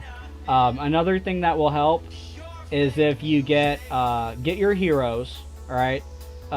Your heroes that you use for Coliseum. So you want to have Rose Knight, you want to have Demon Slayer, Prima Donna, Tracker, and what was that other one I use? Oh crap. Scarlet Bolt. Okay, so these 5. You can also swap out Scarlet Bolt for Ice Queen or Snow Queen. She works really well too for Coliseum, but those are the 5 that, or the 6 that I usually use in Coliseum. Just get their levels up, because levels make the biggest impact in Coliseum. So after level, it's rank, all right, and after rank, it's badge, all right. So you want to get the levels up as high as you can, then work on their badges, all right, and then work on their, level first, then work on their ranks, then work on their badges, all right. So if you're really trying to pump out some gems so you can buy shields for everyday use, work on that for those heroes and get your rank up in the Coliseum. It'll help with your gem income. And then if you can hit level 1 monsters, I advise you to hit as many of them as you can. Try to drain your stamina, or not your stamina. Try to drain your energy every day, like twice a day, because your energy will refill twice a day. It gets full every 12 hours. So log in twice a day, kind of spaced out, and keep that zeroed out. Like, keep it really low as you can. Use as much of it as you can, and hit those monsters, because you randomly get gems doing that too. So it helps. So you can do those things to get gems. But I'd say the treasure trove is most important, Coliseum second, and then monster hunting is third, okay? And that's where you get most of your gems, in that order. So do that. And after, I'd say, 6 months of gameplay, you should be able to have no problem sustaining shields. And you'll even have some extra gems for relocating, stuff like by solo trapping, you know, stuff like that. Build up your gems.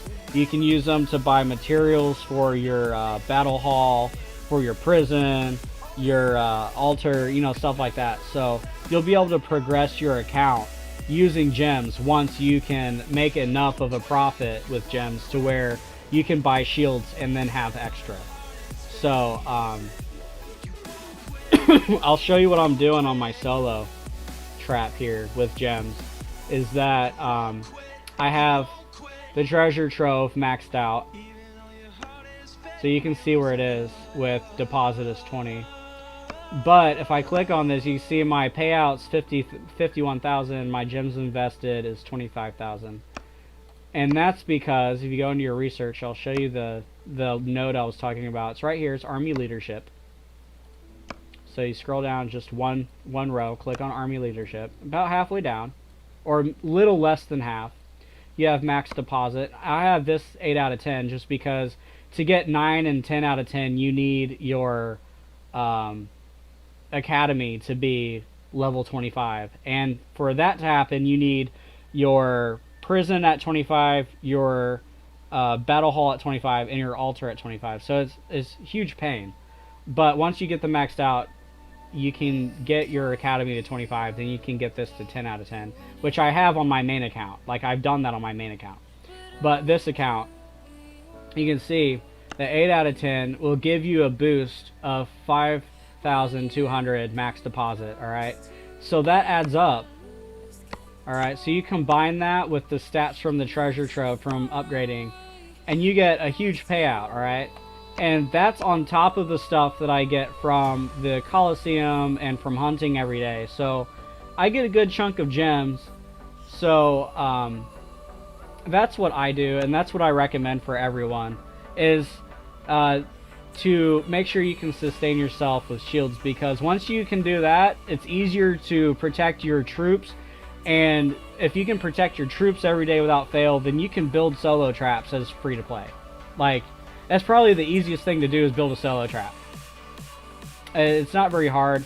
You just gotta, once you get your shield situated, you start training your troops every day. Try not to lose them. Beef up your infirmaries, your manors, and 2 barracks. You want 2 barracks. Build those up. And then you have your room for your wounded. So you can, so if you do accidentally get hit on a tile or something, you don't lose troops. So you have room for wounded troops. And the manors will give you troop training %. Like, it'll give you faster troop training, and then the barracks will give you enough room to where you can make 1 training a day, and just have a routine of when you wake up in the morning or whenever you log in to train those troops at the same time every day, so you don't miss out on troop training time, right? And then when IGG has like updates and maintenances and stuff for the game, they'll give you speed ups, troop training speed ups. So you save those, and every once in a while you do a mass troop training, right? So you can do that. And then what I do is when I'm upgrading my troops, or I mean heroes, when I'm upgrading my heroes, every time you do a sweep, for each one of those sweeps you get a bunch of speed ups, right? You get a bunch of speed ups, usually no bigger than 15 minutes, like 5 minutes and 10 minutes. Then it goes 15 minutes, and I think eventually you get to 30 minutes. But you get a bunch of those every day when you upgrade your heroes, right? So you hold on to those and you don't use them for anything except for troop healing. That way you keep your infirmaries empty, so they never fill up, which means you never lose troops, right? So all of those things help when you're trying to build a solo trap. What is this? He's shielded. Okay, he's monster hunting. Alright. Well, I mean, he's kind of big. He probably has some T5, honestly. But at his size, he'd probably send T4 at me if he were to hit. I don't know, we'll see what happens. Anyway, yeah, that's my advice. Yeah, you're welcome. There's so much to learn in this game, it's not even funny. Like, I have routines and strategies for everything in this game. Just about everything. from hypers to building traps to shielding to all kinds of stuff. So banks, like banking, if you want to make a bank account, like there's so much stuff that you can do in this game. And there's usually a different path to take with upgrades for each specific thing that you're trying to do, a different order, and manipulating the path that you take, manipulating the order that you upgrade things can get you results faster than if you were to just raise it regularly. And a lot of people don't know that at the beginning of the game, so their first account isn't really anything. It's like a ditto. Like it can do a little bit of everything, right? So it really comes down to how well you know how to play the game, because it can make a huge impact over time.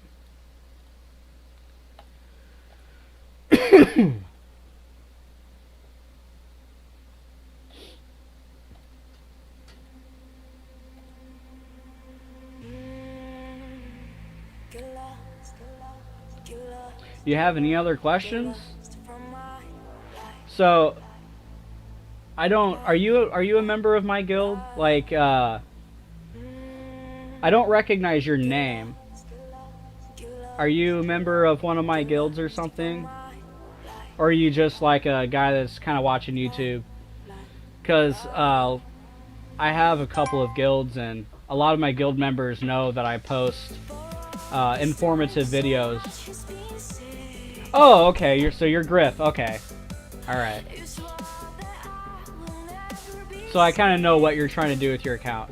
So yeah, I'd say one of the best things you can do for your account in the beginning is get to the point where you can sustain a shield, because once you do that, you start growing stuff, you can hold on to your resources. Like, it's so beneficial. But it's pointless if you don't have good discipline in maintaining your shield. Like, I have alarms on my phone. Here, I'll show you what I'm talking about. It's crazy.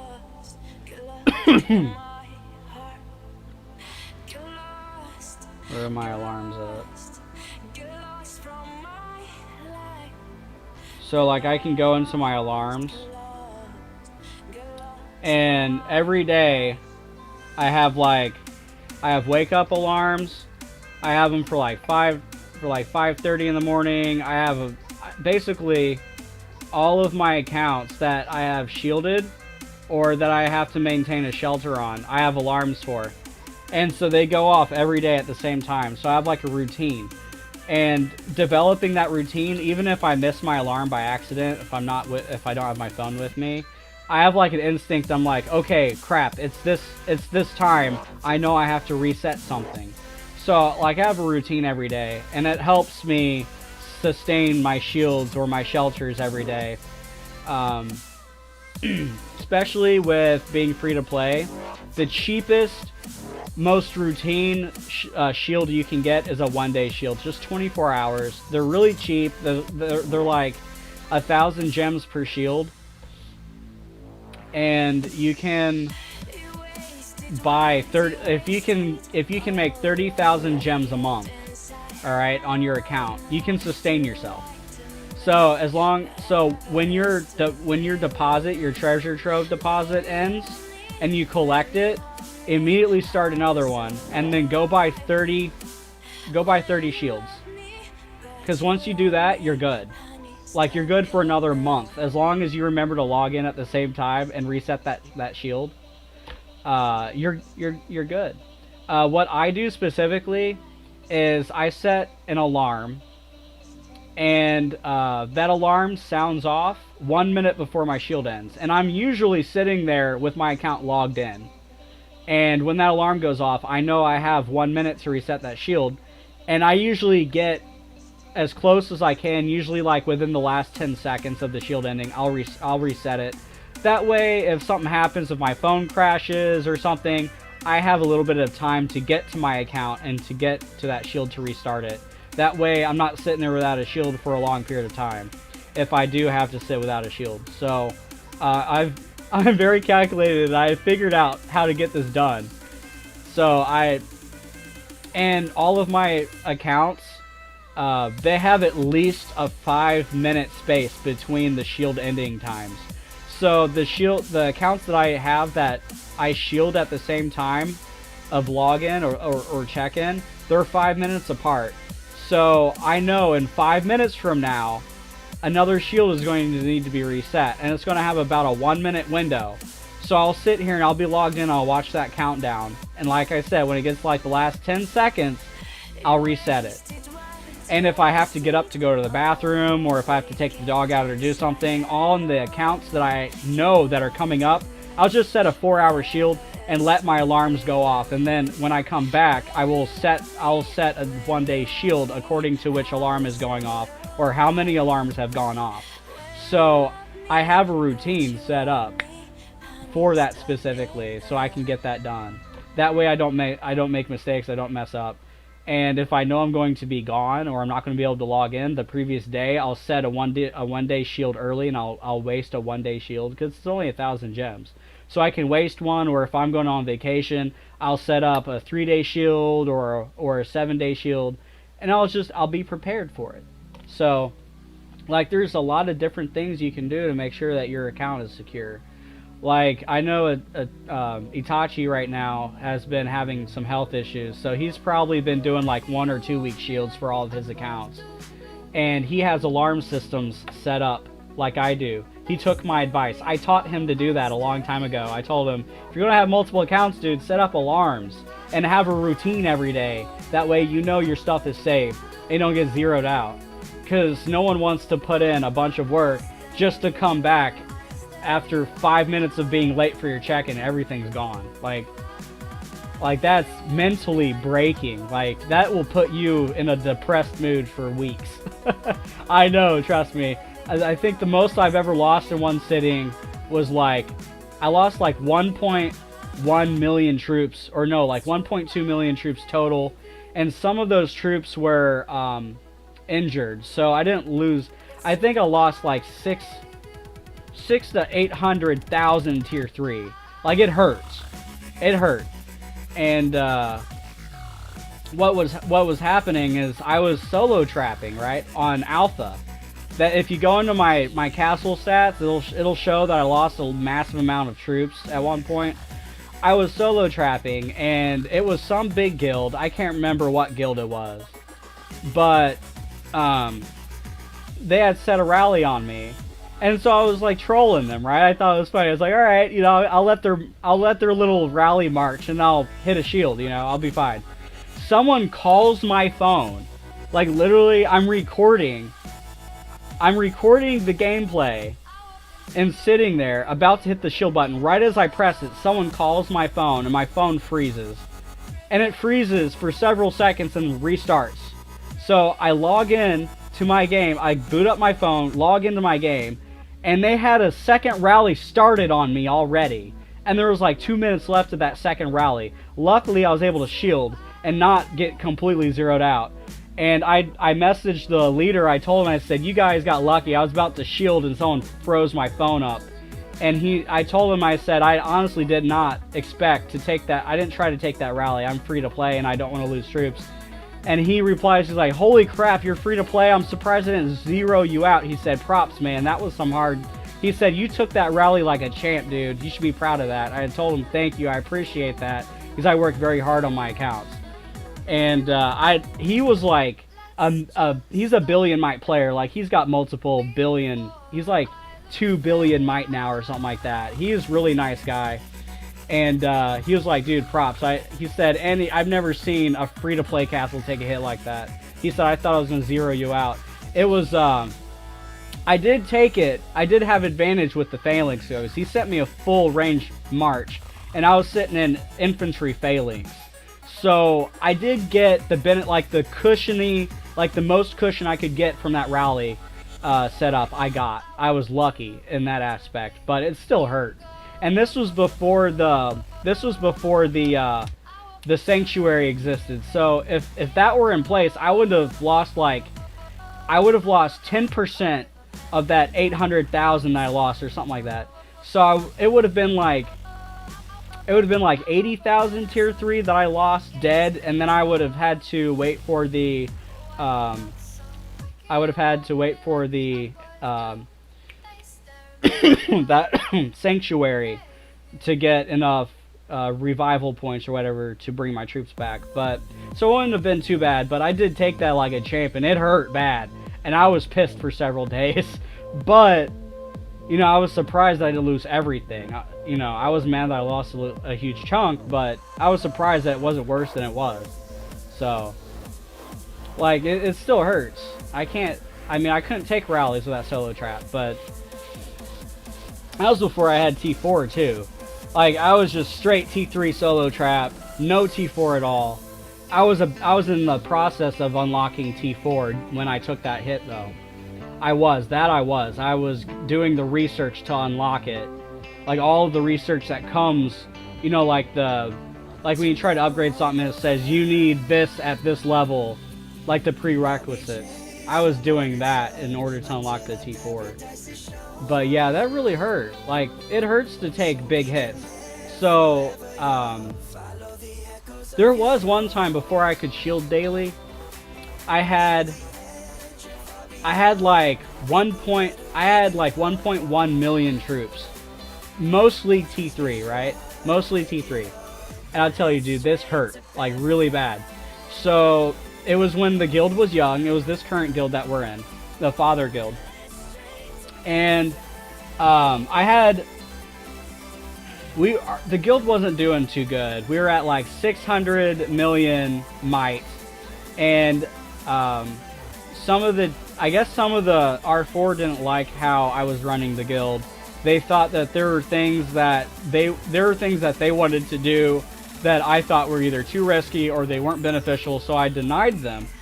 And so what they did was a bunch of not all of the R4, but a few of them, and a few of my R3 and my R2 all left. They abandoned the guild. I'd say it was about 11 players that just abandoned overnight, like while I was sleeping. And because I didn't have shields, all of my troops that couldn't fit in my infirmaries and my ghost rallies and stuff, I kept my infirmaries empty. It was my shelter and my ghost rally. So everything except for like 400 troops I had out, or 400,000 I had out, garrisoned and reinforced to their castles. So when they left the guild, all of my troops returned. And I woke up in the middle of the night to my castle being attacked. And by the time I logged in, I lost like 600,000 troops. Luckily, my infirmaries were empty, and I was able to save half of that, but I still lost like 250 to 300,000 troops or something like that. Like, it sucked. Like, I took a big hit. I lost a bunch of troops, and I was really mad. But after that happened, I learned from it. I started like digging around and the research stuff and everything, and I started like crunching numbers, and I'm like, I gotta find a way to sustain a shield, because I know it's possible, but I gotta figure out how to do it.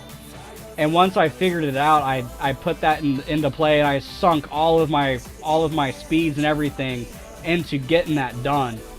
And once I got it in place, I started beefing it up, because I unlocked tier 4, and I'm like, dude, if I maximize my gem output, not only could I sustain shields, but I could build troops too. So what I started doing was that's when I started buying my 30,000 gems for shielding, because at that time I was really paranoid I was going to get hit again, right? And I didn't want to get zeroed. So I started spending $10 a month and buying this gem pack that gives 30,000 gems. So I started doing that. And I still do that to this day. Once a month I'll buy that, just as a security thing for my main account, just because I'm paranoid. That's what I do. So, hang on, I'm going to send another resource supply, because that one...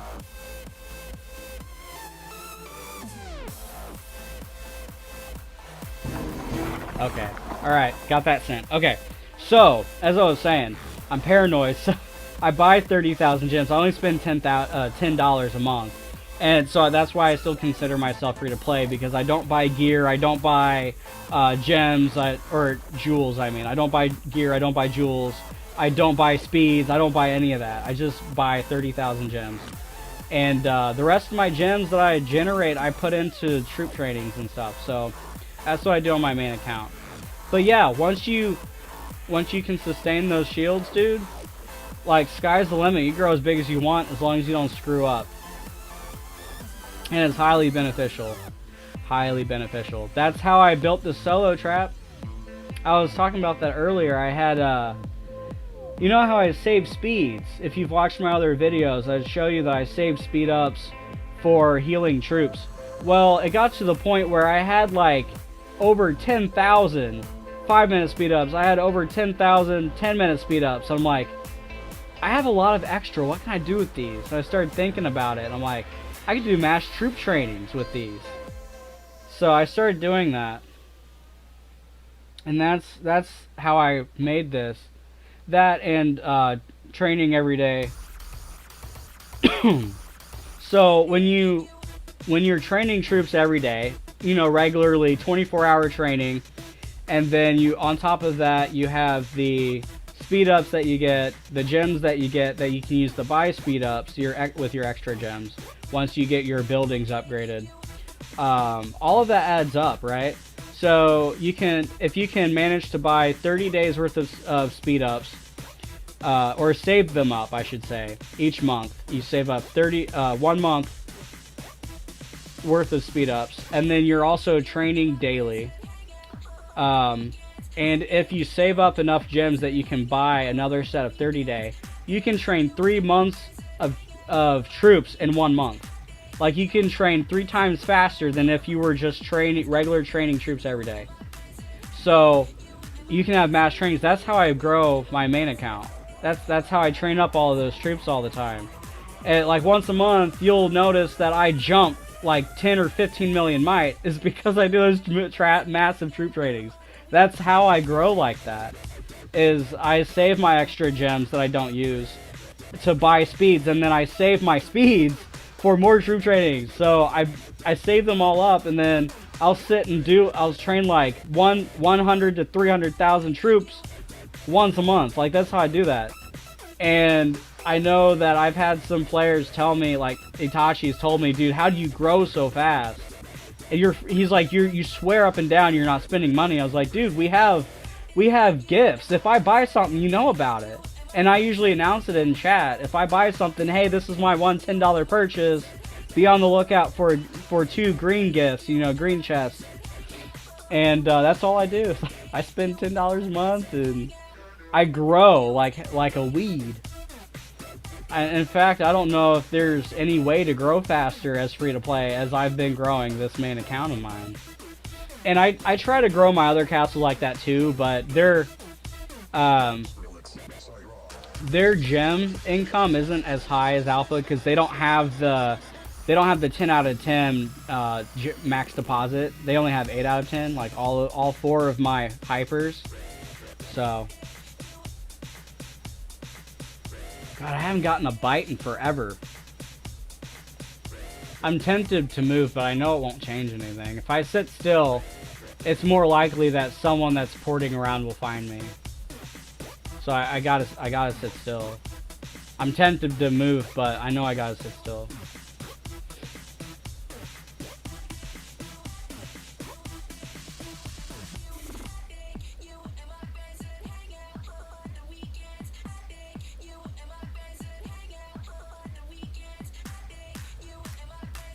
I'm currently upgrading a temporary castle that I'm going to use to make a recruitment guild. Because you know me, I make recruitment guilds and then merge them when they get older and more experienced. When they've had time to learn the basics of the game, I merge them to grow guilds and to get loyal players that are excited and happy to learn and to bond with the older players. And it gives the older players something to do, you know? Like, we have regular conversation in chat all the time, but what happens is that the new players come in and they want to learn, so they engage the older players and keep the older players logging in. Like, it's a big, healthy cycle of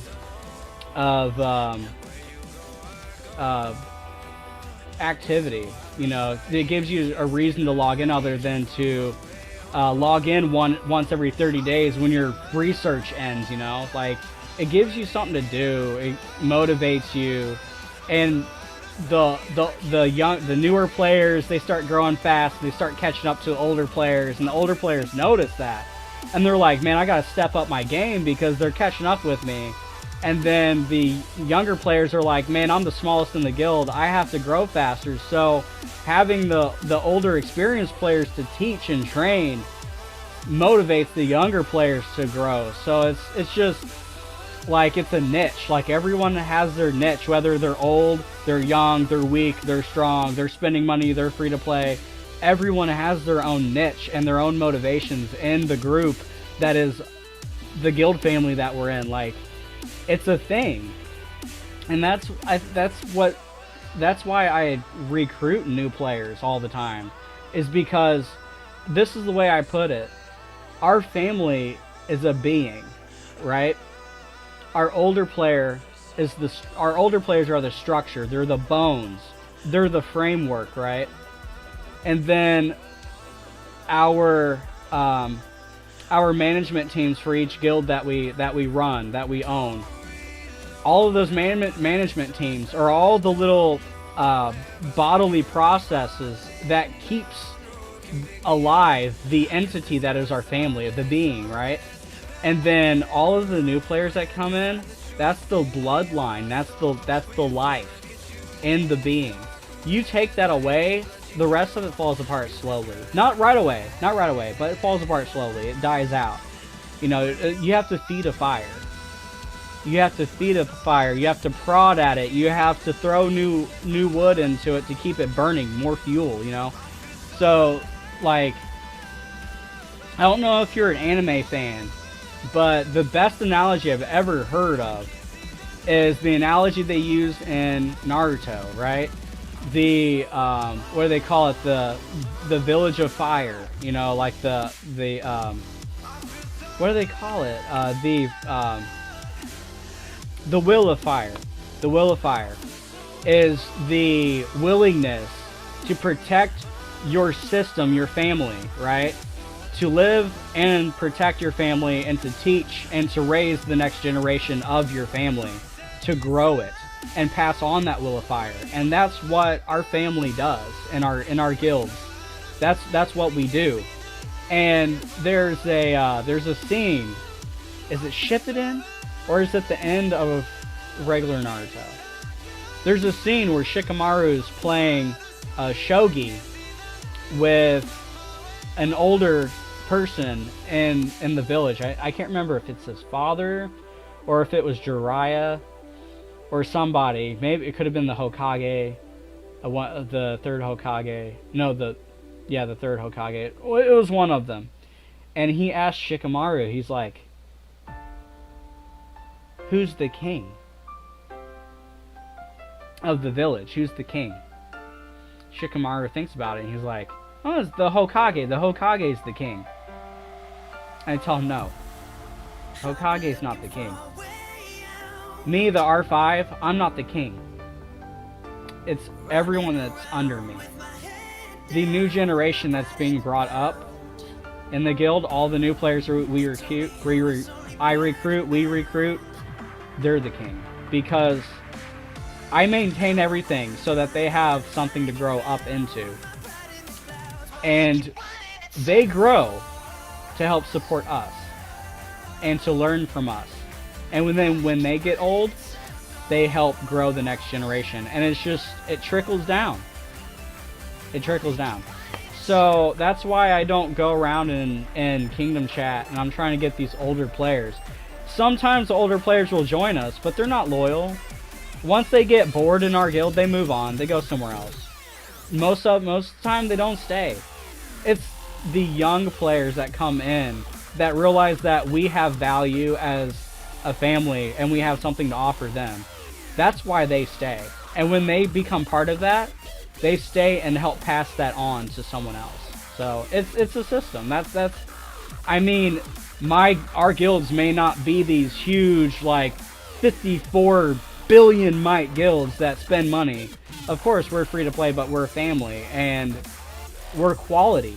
We may not have quantity, but we have quality, and quality goes a lot further than quantity. So,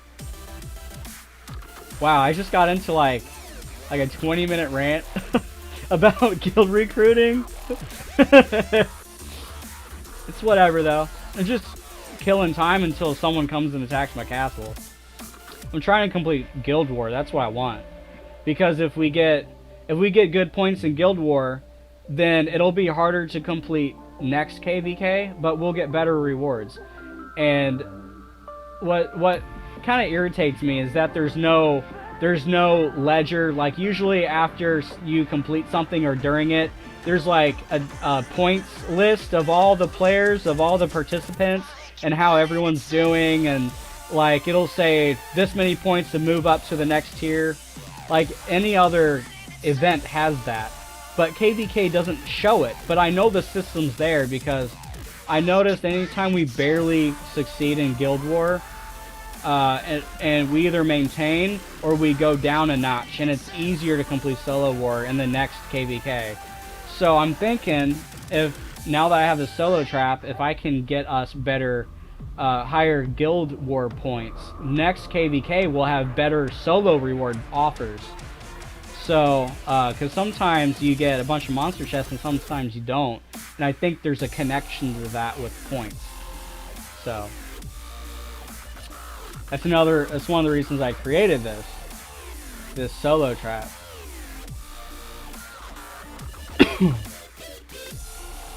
Boy, I need some lunch. I need something to eat.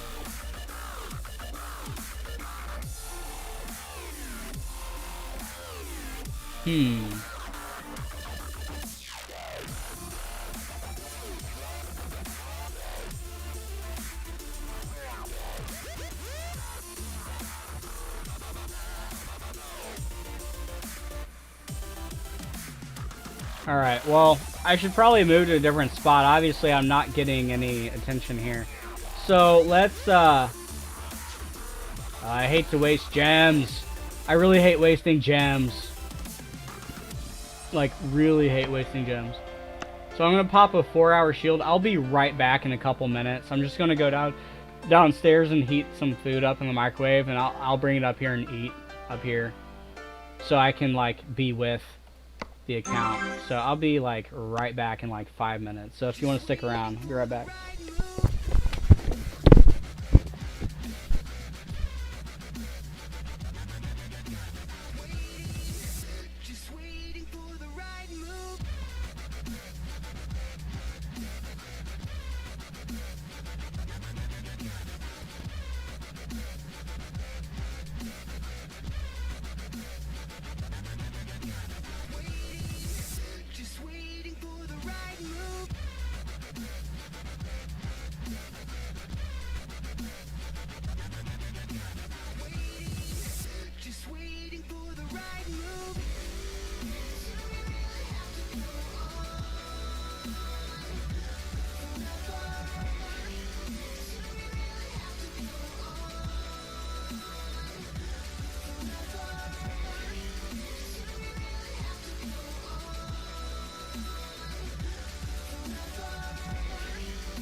Alright, back sooner than expected. I changed my mind and just grabbed a protein shake. So, that works, right? Alright.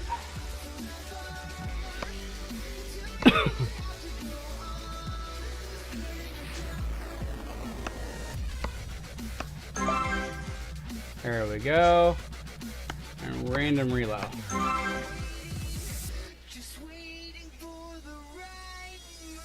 Where am I at? Wow, okay.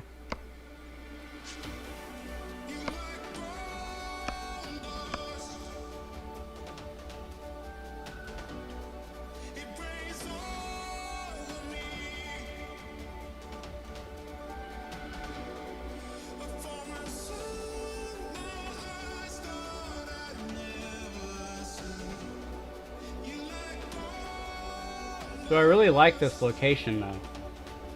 There's a lot of big castles around me. I kind of look like I belong to one of these other castles.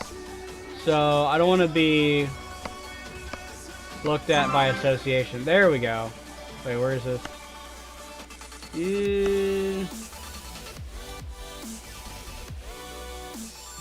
Maybe. I'll sit here for a little while, see what happens.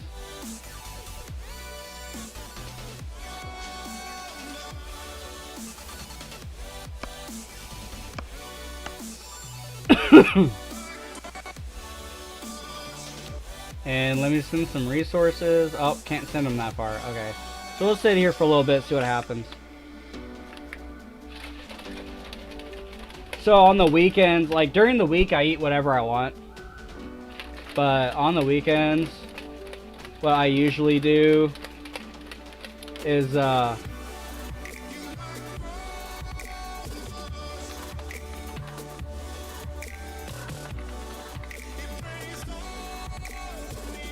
on the weekends what I usually do is I eat nothing but protein, and during the week I eat whatever I want. And it creates like it's called like a metabolic confusion diet or something like that. So basically your body burns carbs during the week, and then on the weekend you shock it by giving it nothing but protein. Protein and minerals, like no carbs or next to no carbs. You can have a little bit, but I usually have carbs with my dinner on the weekends. Just a little bit, not a lot.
Ah.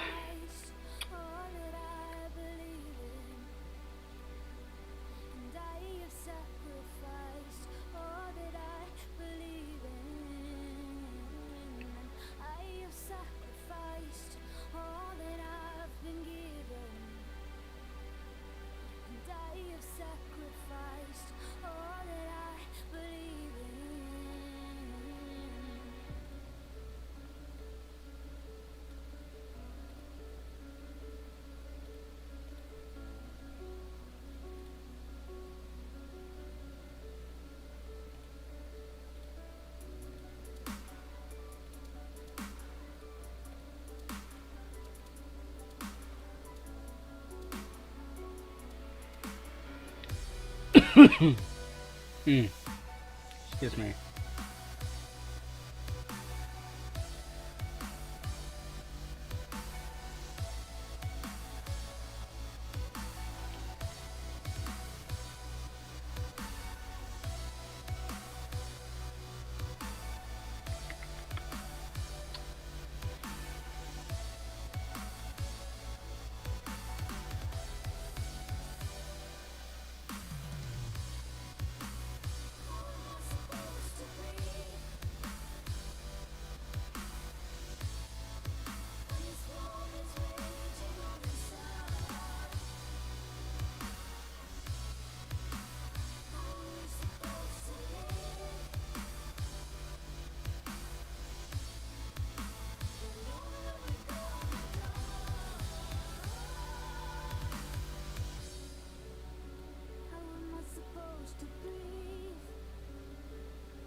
Excuse me.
Something out there. Out of reach, couldn't stop you, couldn't hold you back. You were so real, so real. When the words are like bullets and they break through your skin, and there's no way to get them all out. When it feels like rust sipping into your soul, stay gold, stay gold, stay gold, under the bright skies.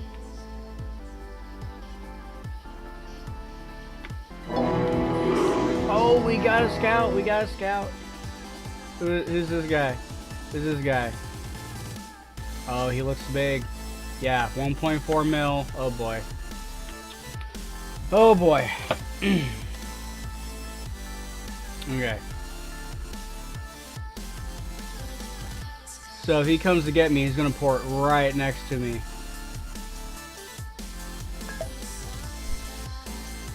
Ugh.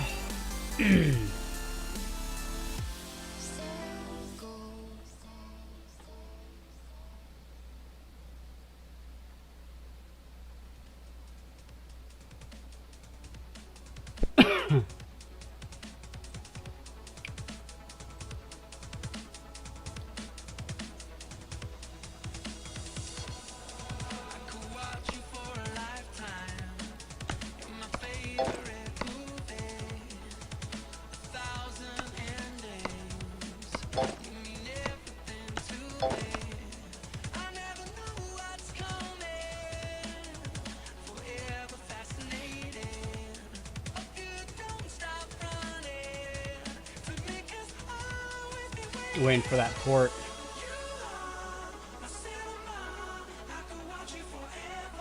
Waiting for that port.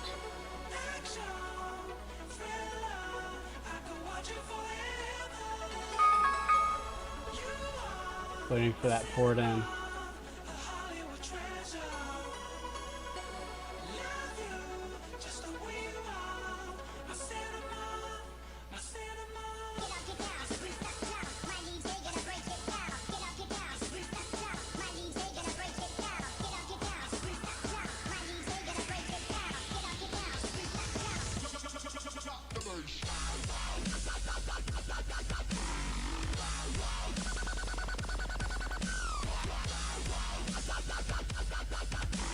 They haven't moved. They're still sitting there.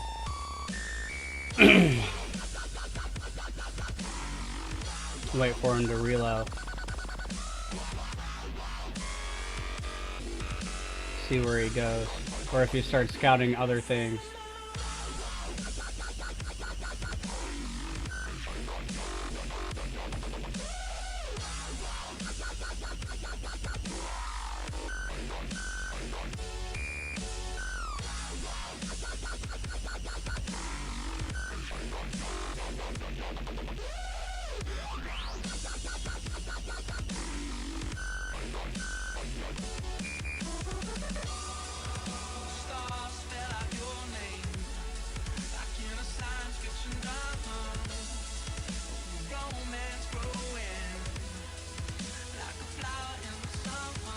Come on, make him move. Are you coming or not? This person here just scouted me. And they're not moving. They're not scouting anything. So I'm thinking that they're going to relocate right next to my castle and come to attack me. Or I doubt they would send a march from where they are, unless they're just wanting to speed it up and don't care about using winged boots. But I bet that they will relocate next to me. I'm waiting to see what their next move is. Oh god, I hate this anticipation. Hate waiting.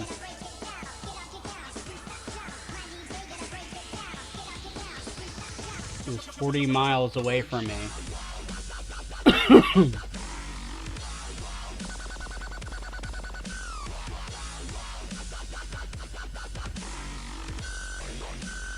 Come on, make a move, bro.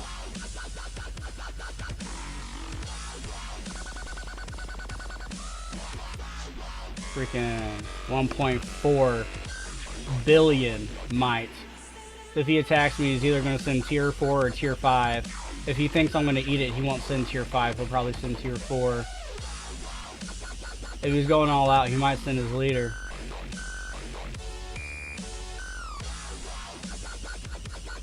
This guy's probably sending 375,000 troops each march.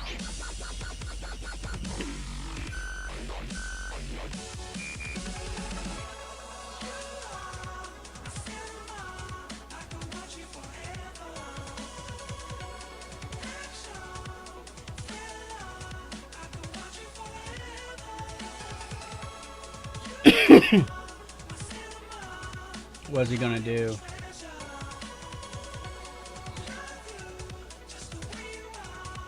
What is he gonna do? What is he gonna do?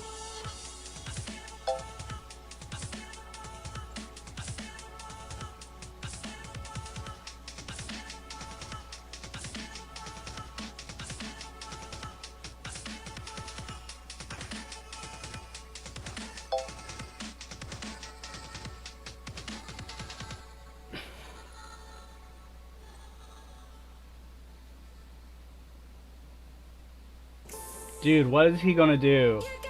This anticipation's killing me right now. Is he gonna attack? What is he gonna do?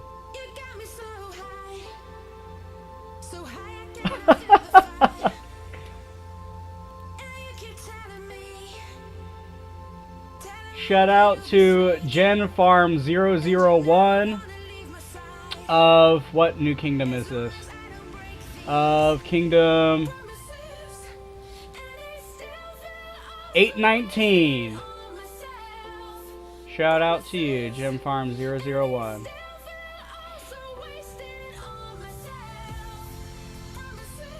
Dude, what is this guy gonna do?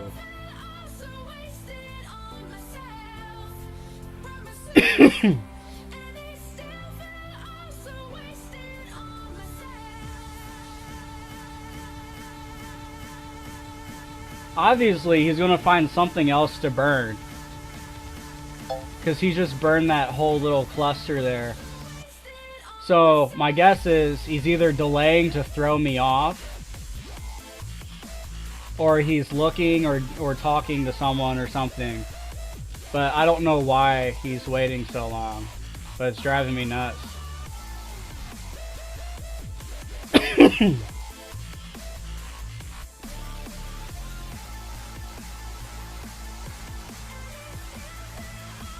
I don't even know if I could take a T5 hit. I might try though.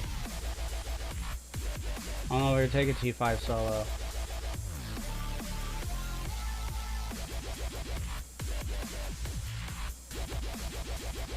I've never tested this trap on T5, so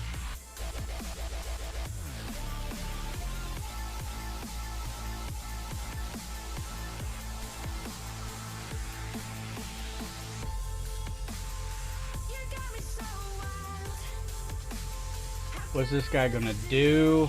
What's this guy gonna do?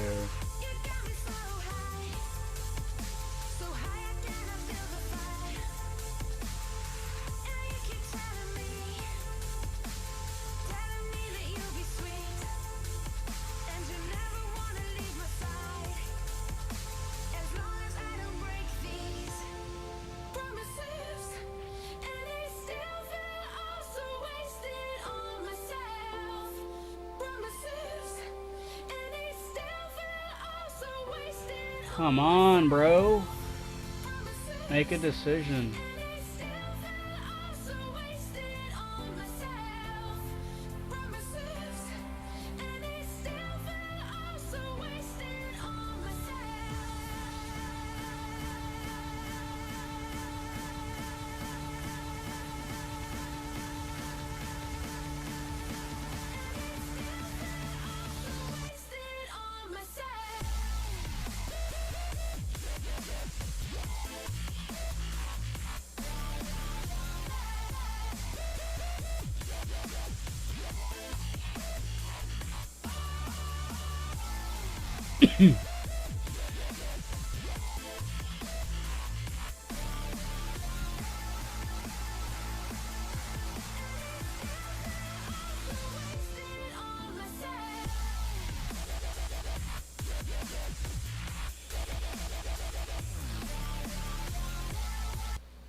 Take things for granted. Life is no coincidence. It's what you make it. We go under, we don't stay down, we come up. It's crazy world, you better keep your spirits up. We go under, we don't stay down, we come up. It's crazy world, you better keep your spirits up. Don't just breathe in, exhale. Just breathe in, exhale. Breathe in, exhale. Just breathe in, exhale. Yeah, Sugar's in. Sugar Alliance is in my kingdom. Like home. Their home is my kingdom currently. I've shared kingdoms with them before. As long as you like keep a shield up or keep your castle protected, they're harmless. If you go poking at them and piss them off though, it's another story.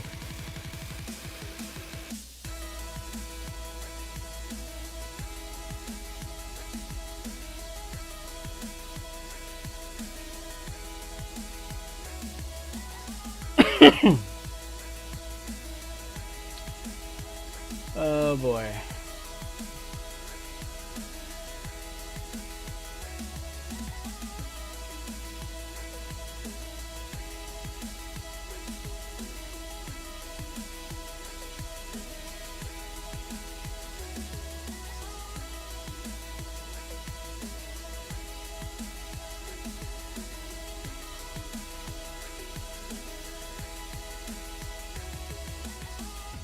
We go under, we don't stay down, we come up. It's crazy world, you better keep your spirits up. We go under, we don't stay down, we come up. It's crazy world, you better keep your spirits up. Don't just breathe in, exhale. Just breathe in, exhale. Breathe in, exhale. Just breathe in, exhale.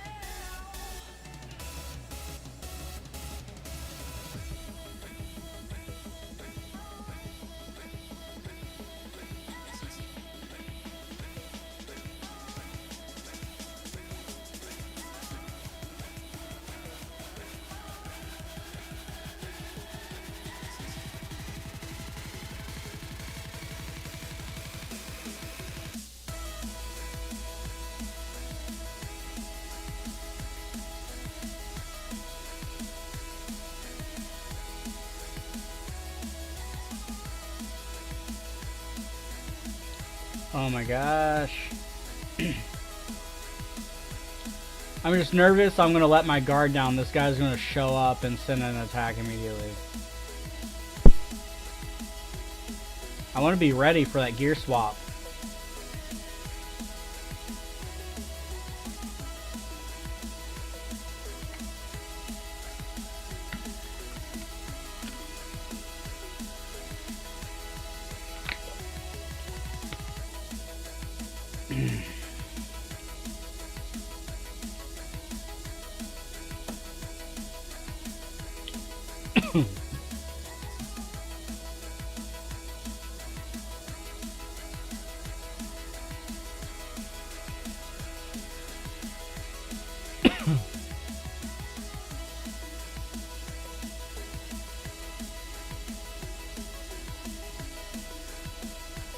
So nervous about that gear swap.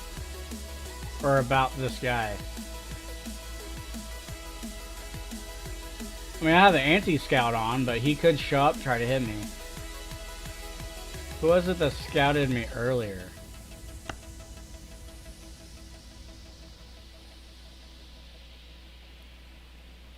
Someone scouted me earlier and didn't hit. Was it this guy that was really big? Yeah. Okay, so it's not the same guy. It's a different dude. Different player.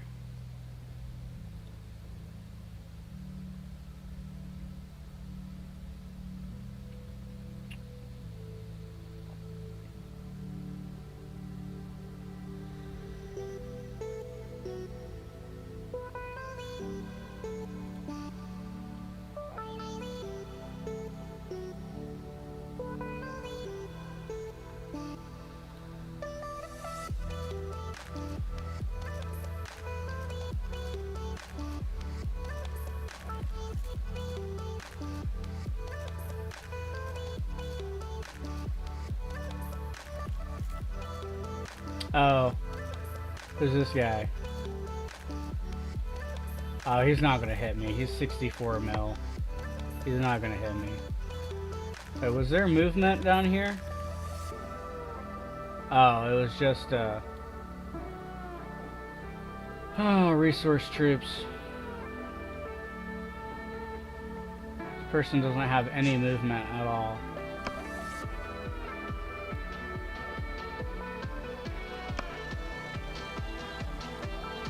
I don't see them in chat.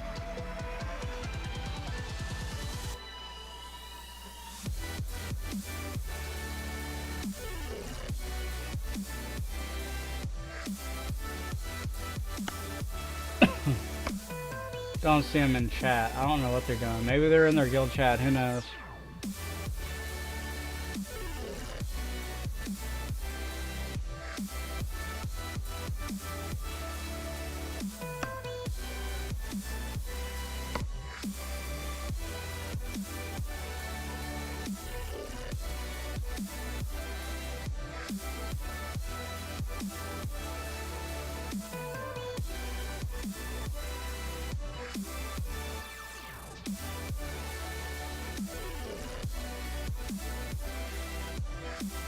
So I have 3 accounts loaded up on my computer at the moment. And this one is one of them, obviously, the one you're watching, my solo trap. But one of my other accounts is viewing the solo trap on the map. So if someone ports up next to me, I can see it. You guys can't see it, but I can. So I'll see it if they port next to me, but...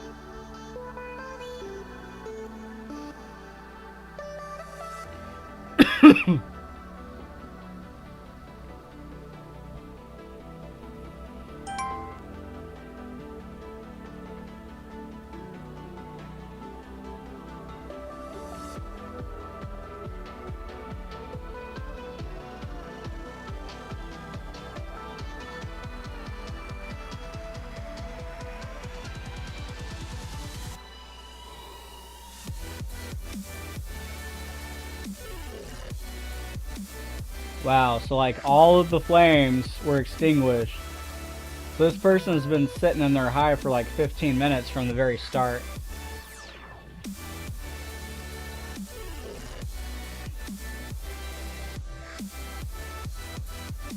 I'm curious to see where they go, if they come at me when they move away.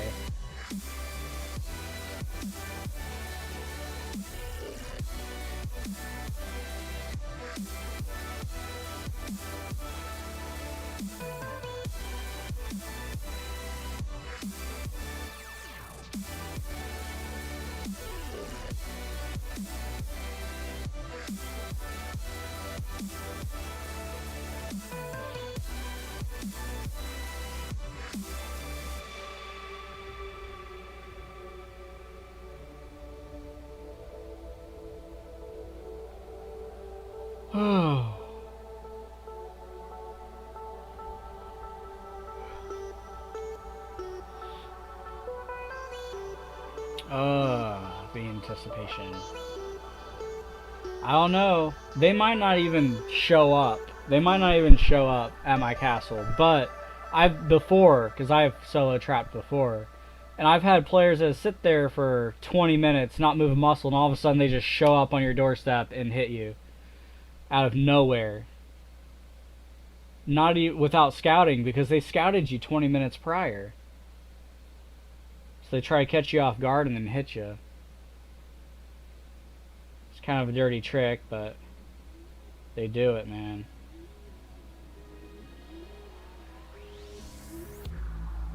All's fair in love and war, right?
Guy ain't budging.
This is the most boring part of trapping, sitting and waiting.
Now I'm just getting bored.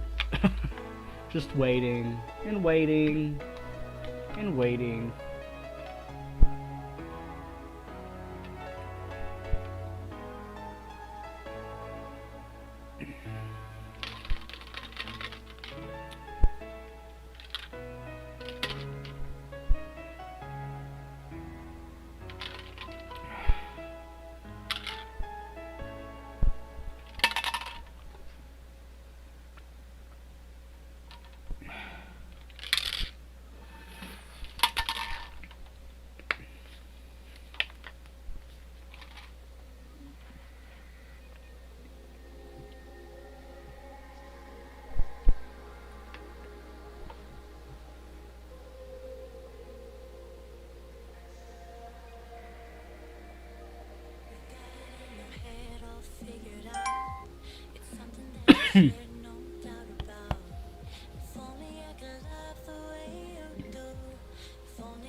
uh,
now.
Trapping, trapping.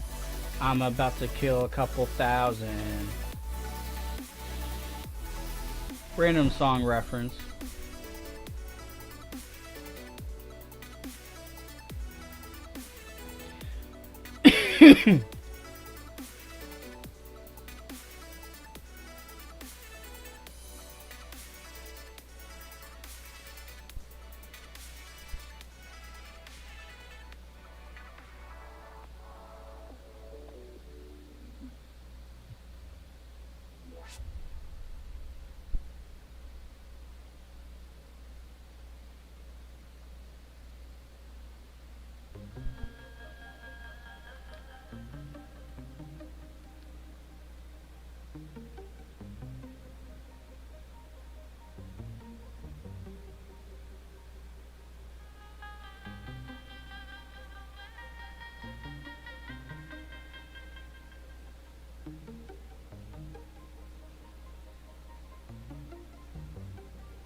Oh, the fun of trapping.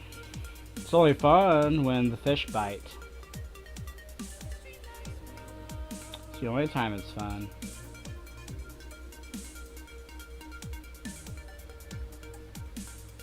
What's funny is I say here fishy fishy, but my guild's the fish, right? Alpha fish, piranha.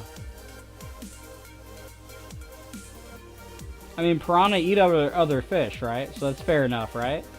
Right? Right? I mean, piranha eat other fish. They're carnivores, man.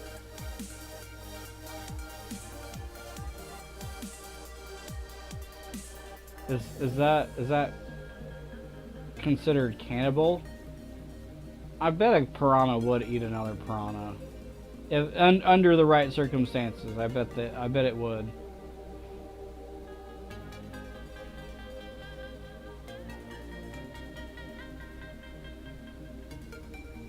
Here, fishy, fishy, fishy, fishy, fishy, fish.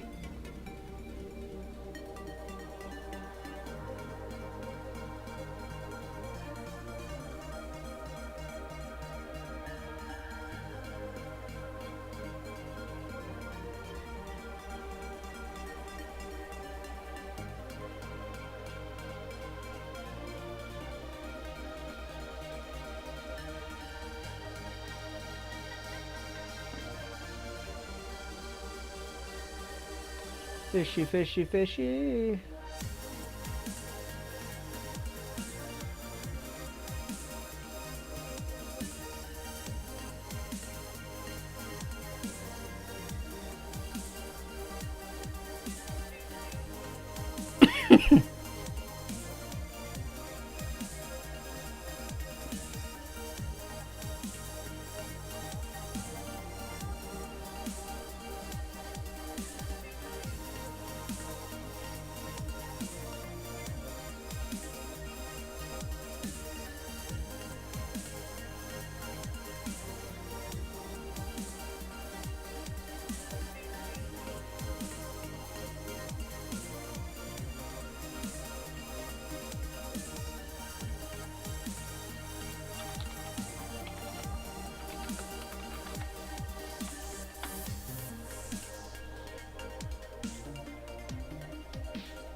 It's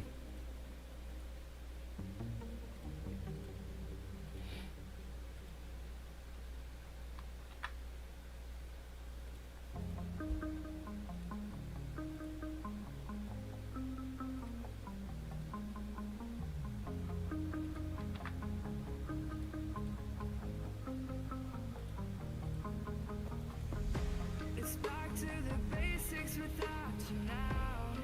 I'm trying not to fall under. You told me I should take a look around. Lost it all, and it's no wonder how it came to be. I'm stepping out the door of you and me. I'm looking out the eyes and what they see. I'm better off. Sorry about that. I have a slight cold, so.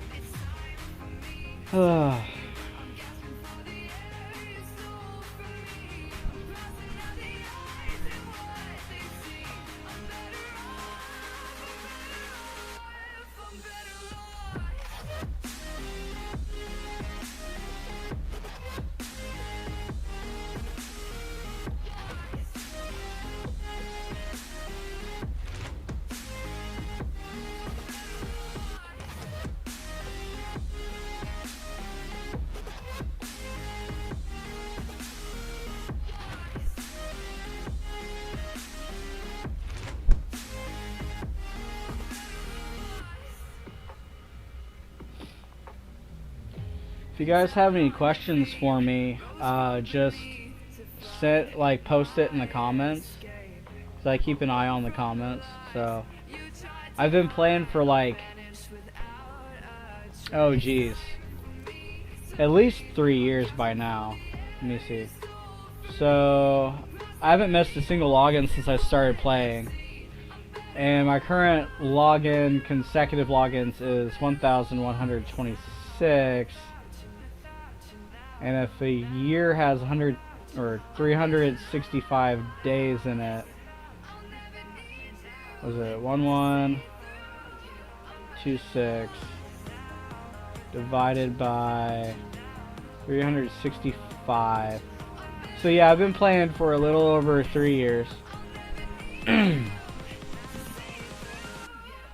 So I have multiple accounts and I've done a lot of stuff in the game, so if you guys have any questions on like builds or like suggestions on how to do things, go ahead, ask away.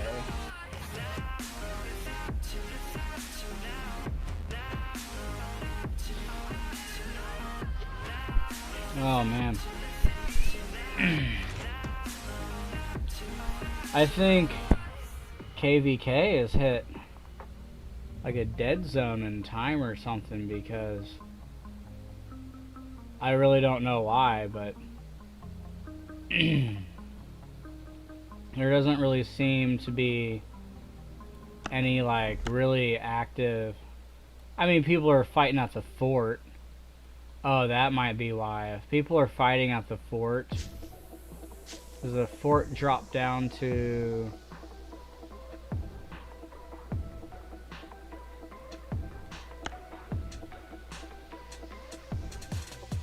people are starting to do more stuff at the fort instead of attacking traps.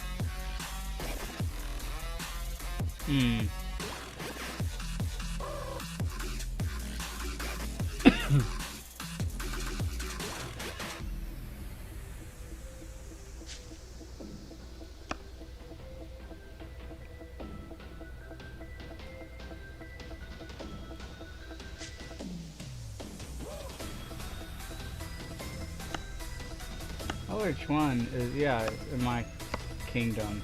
LH and BR have been fighting each other for a couple weeks now. I see them in chat going at each other every once in a while. In Kingdom chat. Here's Beezus. He sent me a test march earlier. This dude. I ate it, of course, but he only sent me tier 2. Like, what do you expect, you know? I'm a solo trap, of course I'm gonna eat T2, but he sent me a test march earlier. See? Beezus right here. Send me all T2. I mean, what do you expect, right?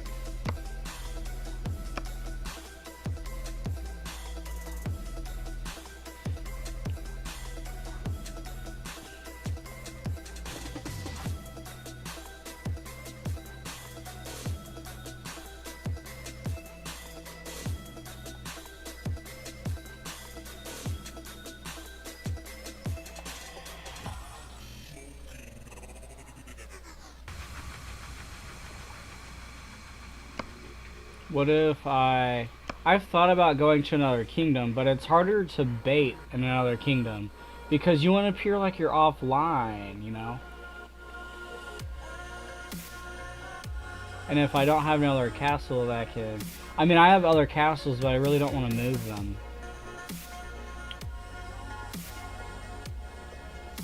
Kingdom Clash.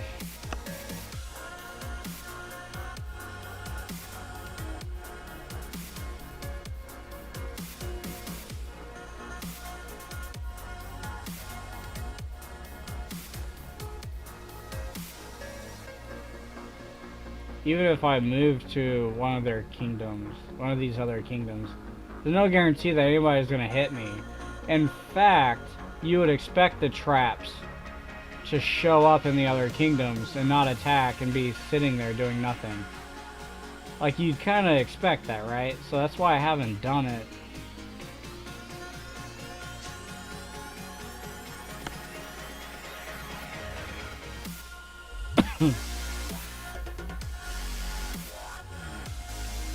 I don't even see any fires anywhere.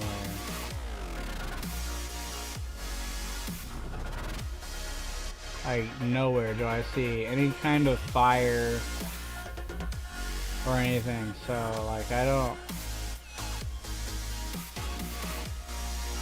I mean, there's troops marching there, but...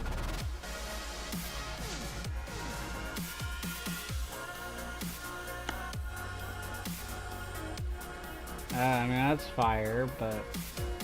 The rest of this kingdom, like, I don't even see members from my kingdom. Have I even seen one person? I mean, at the forts, yeah, but, like, out here, there's not a single member of my kingdom out here roaming.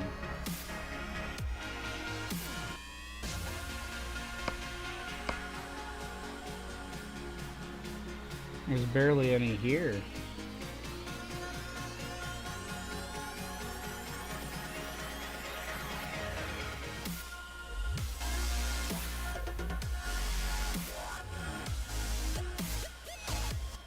I mean, I can check this other kingdom, but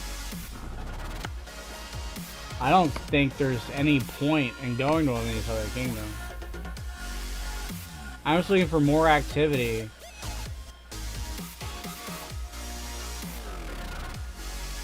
I got hit by one dude earlier, and I'm pretty sure they were in my kingdom. They're a member of my kingdom. This guy right here, SDW. No, he's 645. So let's look at, am I in 645? Yeah, I'm in 645. Viewing 645.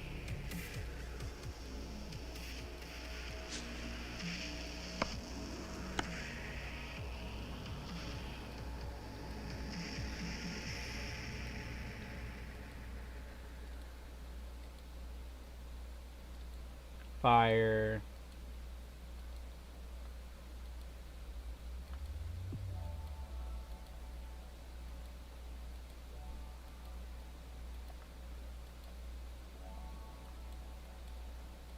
This is the one downside of trapping. If no one hits you, you're useless.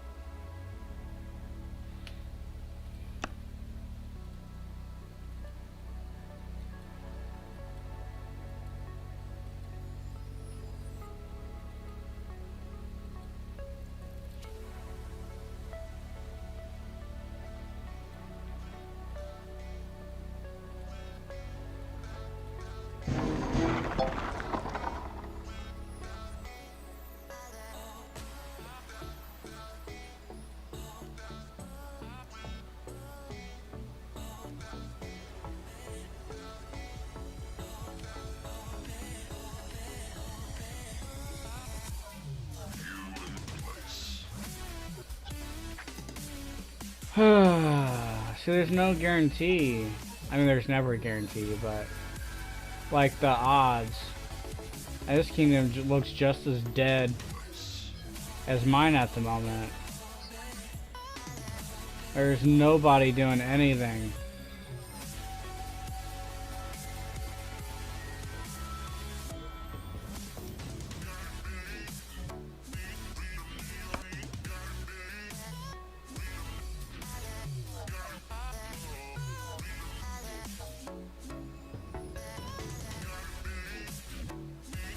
L1H. Thought they were in my kingdom. Oh no, they're okay, so they're from another kingdom, but they're residing. A few of them have come here. Okay, so now I'm less confused, but I guess I'll just keep sitting like I am.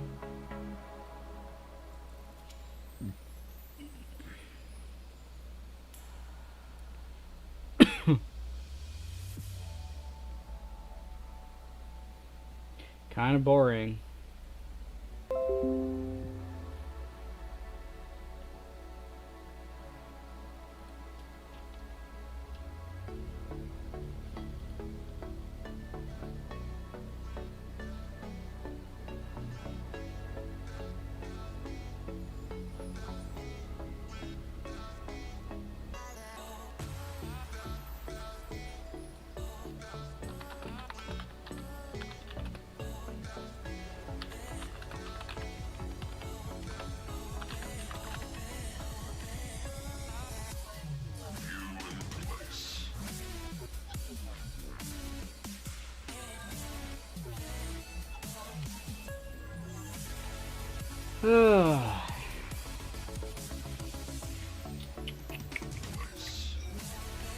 Bait and wait. That's all you can really do. Bait and wait.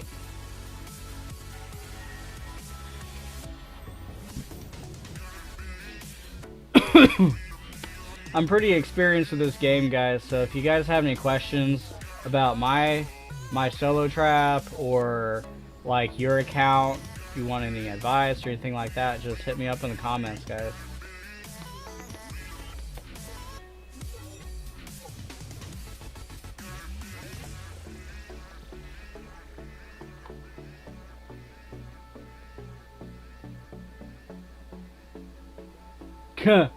Someone in chat's like, look at this. They're like, can anyone lend me $50 in 4 days? Like 70? Like, who's gonna fall for that bullshit? Who's gonna fall for that? Hey guys, if you guys give me like $1,000 so I can spend Lord's Melville, I'll give you $2,000 in 4 days. $1,000 is nothing, man. Trump's dad gave him like $1 million for a loan, for a business loan. Remember that? A small loan of $1 million. Yeah, okay. Dude, my current salary, like my current like income, $1 million would feed me and pay all of my bills. I wouldn't have to work for like 20 years. Small loan my ass.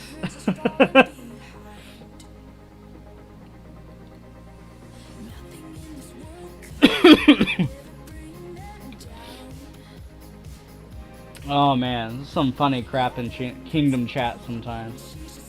Right now, like, my kingdom is home to not only my guild, of course, but Blood Red Rose, BRR, aka Sugar Fam. Like, they're here in my kingdom, and we got matched up with a kingdom that has a bunch of LH guilds in it. So, literally, like, LH and Sugar has been going at it, dude, like all day, talking crap on each other.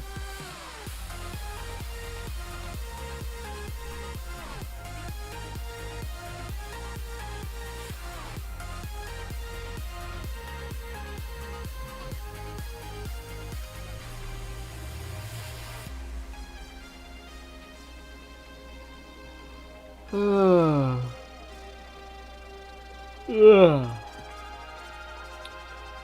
Bait and wait. So yeah, I have swords up here above my head. I have animals over there across the room, like over that way. And I have a like 6-month-old corgi sleeping next to me on the floor. He's super cute. You guys want to see him?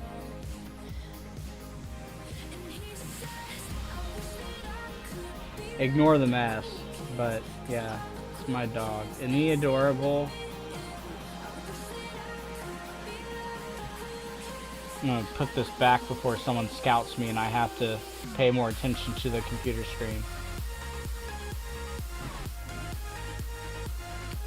Little over that way. There we go.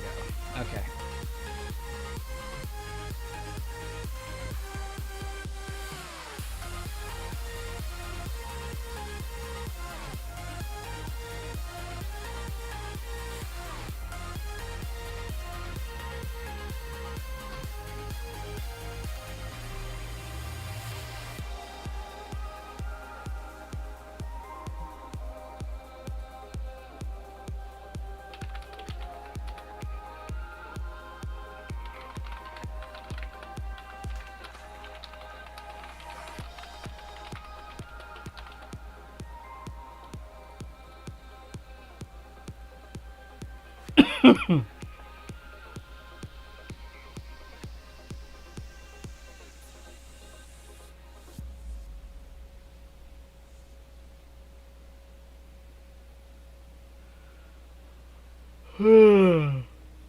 I keep yawning.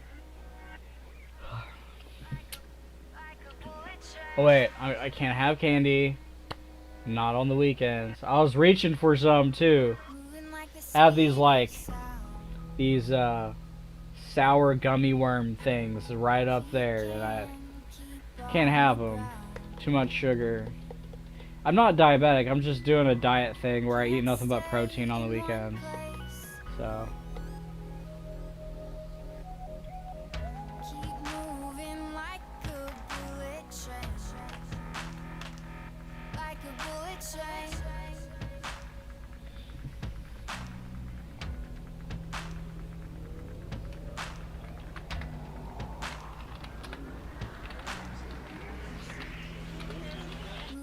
The speed of sound,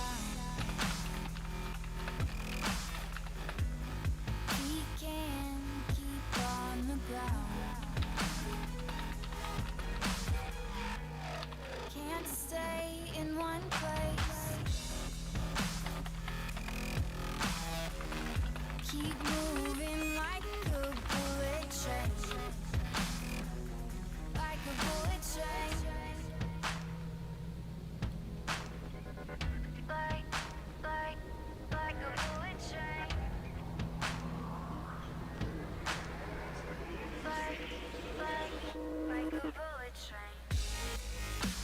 Honestly though, you'd think there would be ooh. You'd think there would be like more more active people, like more people burning actively, because we have BRR and we have LH in our area right now. You'd think you'd see a lot more fighting and burning everywhere, but you don't.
Ugh. Trying to turn it on?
Like one of my new castles I created for recruitment. I'm like in the public chat, like posting little recruitment messages and like conversating a little bit, and guys like, use like tier 1 and tier 2 troops for your traps, and I'm like, no, I don't use either one. And they're like, what do you use for your traps? I'm like, I'm streaming, dude. Come like check it out. Come drop a comment in the stream, and I'll show you. So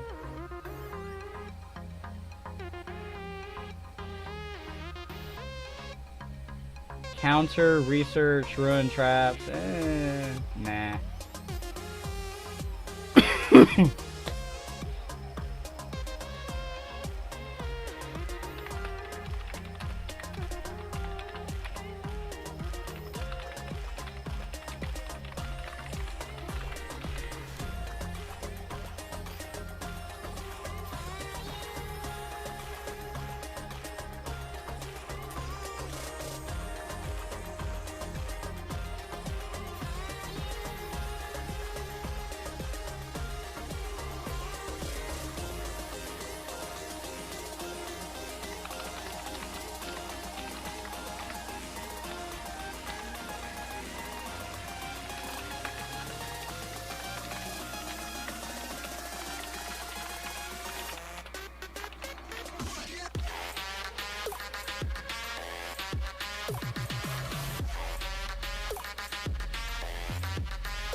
There has got to be something that sometime like the population or activity picks up, because it's ridiculous.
Ugh.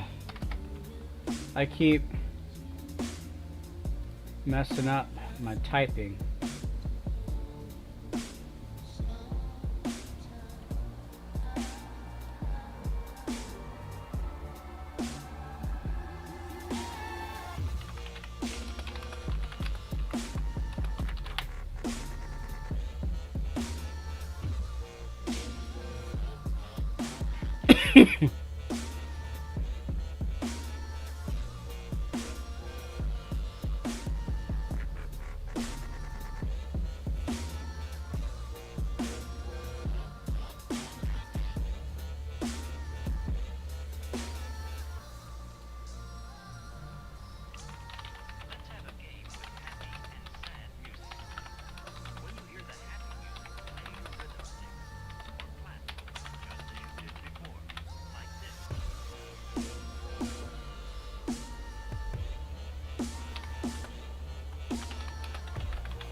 Ah.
I mean, yeah, people spam New Kingdoms because they want people to join their guilds. Like it's a thing, and IGG doesn't really do anything about it.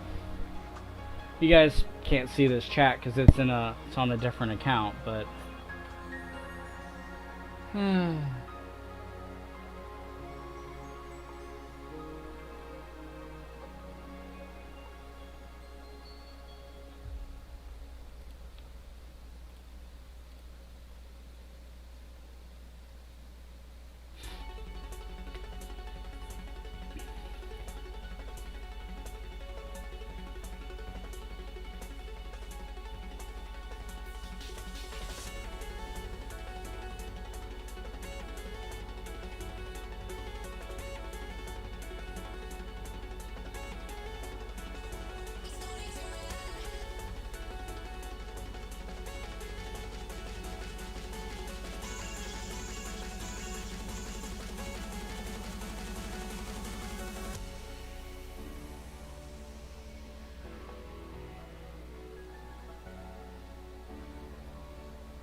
Alright, there we go.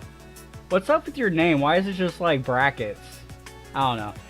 Yeah, I'll show you. So, this obviously is my solo trap. So yeah, I've been working on this for a couple months now, and I finally got it to where like I'm comfortable with trapping with it. My main account used to be able to solo like this, solo trap, but I unlocked T4 on it and it got too big. So here's like, this is what deals all the damage here when people hit me. And as you can see, I have no tier 2 and like just shy of 40,000 T1. So here, I'll show you my gear. So here's my gear. All the gems on it are blue. So after I get this in this ranged gem here, and then I get a ranged calves and infantry attack gem of each on this piece, then I'll start working to get them to purple. So it's all a process. Like you're never really done upgrading these accounts. And then I'll show you my military on it, or my research I mean. So my research is 10 all the way across except for siege. I'm a solo trap, like I don't need siege unless I'm going after a darkness. So it's not really a priority. And then of course my army defense and army health, 9 out of 10, and I'm currently working on army offense. And then last but not least, I'll show you my stats. Here you go. I mean, the stats aren't great, but it's pretty decent for free to play, and it works good enough to trap. Here, let me switch my gear back just in case anybody tries to size up my castle. So I've been baiting for a while. And alright, so here's so I got 2 hits earlier today. One of them is a full T4 march, and then the other one is a full T2 test march from Beezus. So let's look at the tier 4 one. As you can see, I took 22k wounded and completely ate his march. And he sent 2 familiars in it. He didn't send his leader, but I would have capped that too, obviously, because without his leader, he got hurt pretty bad. So as you can see, he sent 16,000 T4 range, and then all the rest of it is just cavalry. And once again, I took 22k wounded. Now I want to go back. Remember, he sent me cavalry. All right, let's go back up here and look. Cavalry wedge, infantry phalanx. So I took that at infantry phalanx. I only got 22,000 wounded. So I've eaten marches, like full marches with leaders like this before with my main account, like a year ago. I ate like 375,000 cavalry troops, all tier 4, and it only filled my infirmary up like halfway. And it's the same build, except at that time I had a little bit more. I had like 1 million of each tier 3, except for siege. Siege doesn't matter. But I had total 3 mil tier 3 on my main account when I did that. So I'm pretty sure I could pull it off with my current build if he sent his leader in like 375. But I might get a little bit more wounded just because I have a little less infantry and a little less cavalry than my main did at that time. I'm interested to see how this will handle T5 because I've never tried it on T5. When I created this trap style a year ago, T5 wasn't a thing. Like, it was before the T5 update, so it's completely a new thing. But it works, and like surprisingly well. And I like this because I am free to play, and I can make use of the tier 3. Whereas if I had a bunch of tier 2, they're useless outside of the trapping. Like, they're useless in Dragon Arena. They're useless for Dark Nest rallies. Like it's pointless, right? So I prefer to use tier 3 traps, and you get less wounded and less chance of getting reds, right? So I've actually never taken reds with this T3 styled solo trap, at least not yet anyway. I've taken 2 hits together of both tier 4. I think I have some other videos of that kind of stuff, but here I will drop the link. Here's a link and I'll put it in the chat of the video in the live stream. Oh, hang on, let me copy it before I try pasting. Give me a second. Okay, so this video this is the old video of me trapping that 375 cavalry and infantry phalanx with this same trap style. And I go over, I don't know if I show, I think I do show my gear because I do a gear swap, but I go in to explain like how the trap works and stuff, and it shows the old video of the guy hitting me. I think the guy's name was Roll the Dice. I think that's the dude that hit me. But it's in that video. It's not very long. It's the video itself. Oh crap, I sent you the wrong link. Dude, I am just screwing up today. Okay, so which video is this? Okay, this is it. Here. My bad, bro, my bad. Okay. So here is the actual link. Okay. We'll take you straight to the video. Okay. So that'll take you straight to the video I was just talking about. It's 39 minutes long. You don't have to watch the whole thing, and you can skip through it. But I show like the composition that I had and everything. It was a year ago, so I don't mind showing the stats of what my main account had at that time.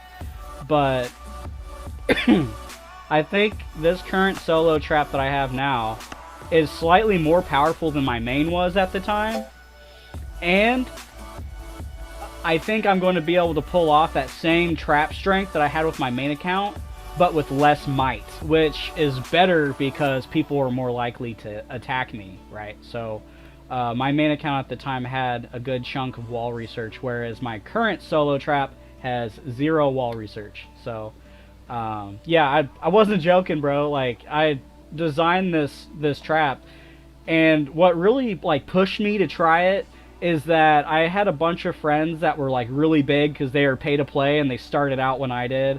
And I've asked them, have you ever tried a tier 3 solo trap? And they're like, no, it doesn't work because tier 3 are weak. And I'm like, how are tier 3 weak? They have naturally higher base stats than tier 2. And then you also have all of the research that you have to do to unlock tier 3 that you don't get when you unlock tier 2. So tier 3 are naturally stronger than tier 2. Like, you can put them side by side. It doesn't make sense. Like, nothing that people were telling me factually made sense when it comes to base stats and stuff in the game. So I was like, you know what, screw it, I'm gonna try it, because I had like 1.2 million tier 2 at the time, or tier 3 at the time. So I went ahead and built my main account up to 1 million tier 3 range, 500,000 infantry, 500,000 cavalry, and I ate an entire tier 3 march, or T3 march. I'm like, okay, this is awesome. So I built it up a little more, so I get 1 mil range, 1 mil cav, 1 mil infantry, and then I tried it against tier 4 and I ate the whole thing. So it works, and it works really well. And it is a little hard on resources, just a little bit. But if you do, I have this other method where I save up speed ups and I get massive amounts. Here, I'll show you. So if I go to my speed ups here, I have 4,999 5-minute speed ups. That's roughly 15 to 20 days, all right? And then 10-minute, I have 6,100 10-minute speed ups, which is a little bit more. That's it's more on the 20-day side. So even if I do get a little excess wounded, like, I can heal them up instantly, take another hit. And I also have 4 resource hypers for my main account, because tier 4 are extremely expensive to train and heal. Like, oh my god, it's really bad. I can't imagine T5, it's even more. But yeah, I started solo trapping with T3 before I made my hypers. All you gotta do is just do careful management and monitoring of how many resources you have in your bag, and try not to pull resources out unless you're in the cargo ship trying to trade your resources for the same type of resource. So you can pull resources out of your bag of stone in order to get more stone, right? And then of course your slower producing resources like your ore and your food, you don't want to be trading in cargo ship when you don't have hypers, because that'll drain your resources down, and then your resources will be unbalanced in your castle. So I also have videos on that too, so go ahead and check those out, and good luck with your builds, bro. Thanks for checking out my my chat or my stream and my solo trap, and now you can go tell these other jokers in the chat that I'm the real deal, right? So stick around if you want to see me trap more. You can also, there's a part 1 of this video. This is part 2 because I had to take a break earlier, but you can actually go watch me trap that march that I showed you the report of, and hopefully I'll get some more bites here in a little while and get some more trapping done, because I want to max out my guild war for KVK. So stick around if you want. Like I said, I appreciate you dropping by. So yeah, it's the T3 trap is definitely something new, and I was like, you're not the only person that has doubted me on this. Like, I've gotten so much hate through kingdoms, like hate from BRR, hate from other YouTubers, hate from peers. I've had guild members get in arguments with me that I can't trap with T3, and they leave. And then after they leave, I'm like, dude, I'm gonna send you some like reports and We Gamers. Like, I'll screenshot the reports and send them to you, that me eating tier 4 with a T3 trap. Like, and I do, and then they get mad and they never come back to my guild. I'm like, how are you gonna leave my guild when I just showed you that you're wrong? Like, I don't get it, but it's possible, it works. And ever since they updated with the T5, like, T2 is almost obsolete. Like, you need even more T2 to trap with when it comes to T5. And I'm gonna bust that too with this current solo trap that I have. I'm gonna build it up a little more. I'm gonna start eating T5, and I'm gonna start putting out videos on that too.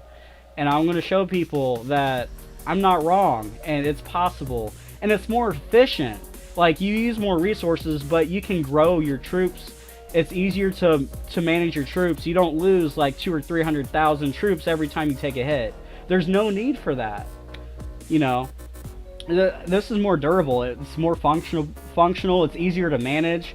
And I've taken multiple hits at the same time without being able to heal, and I survive it just fine. I mean, I reload out. I get out of there because more people will show up, and I don't want to overdo it. But like, you can take a few hits. Like, it's safe.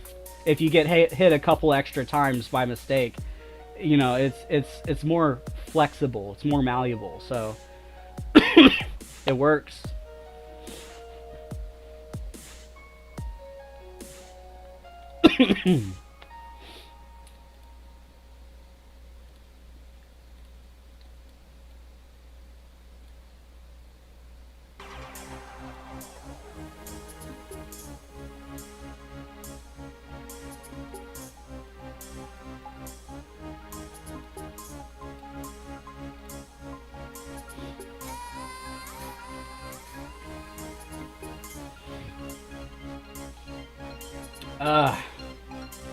So yeah, the guy that had just joined, I was talking with him and on this other account in this new kingdom, and him and a couple other guys didn't believe that I had a T3 trap, and they're like, it's not probable, like, it doesn't work, it's too expensive. I'm like, is it though?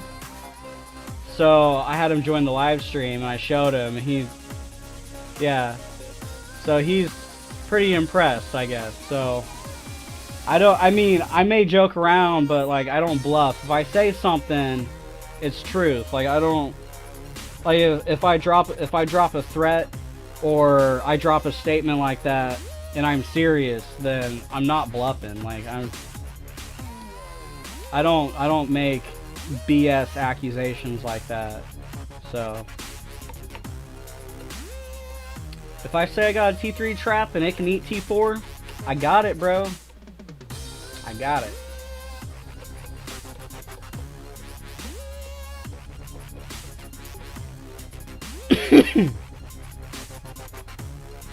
I'm waiting for these bites. Let me see if I can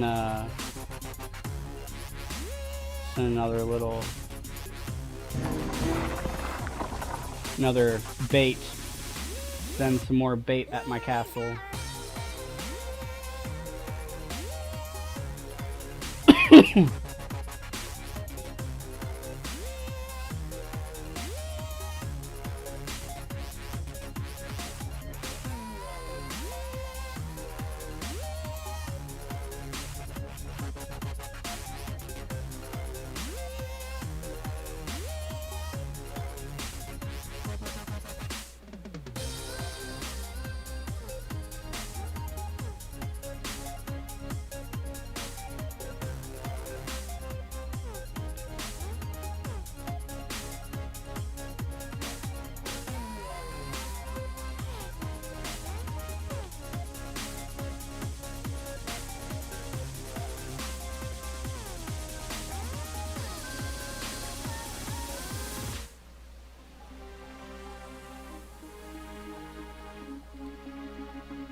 That Kingdom chat got quiet after that guy showed up.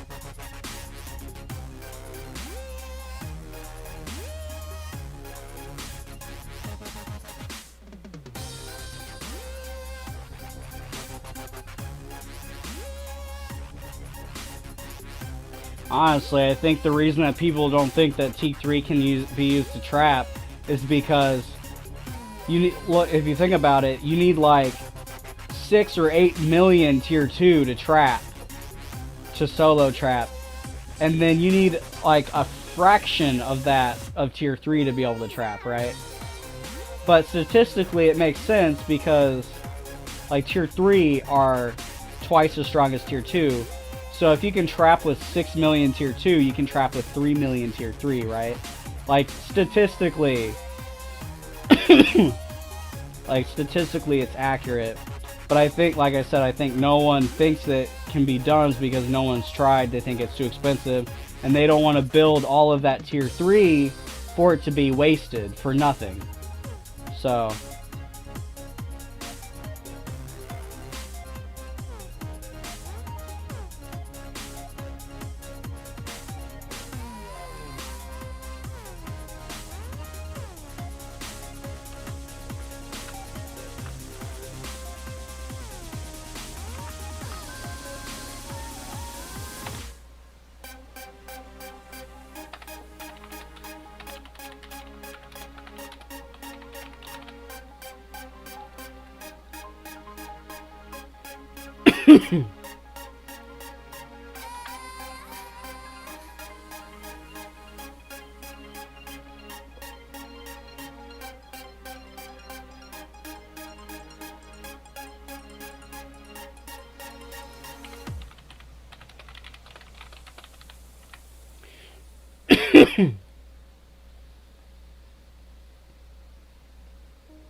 Fight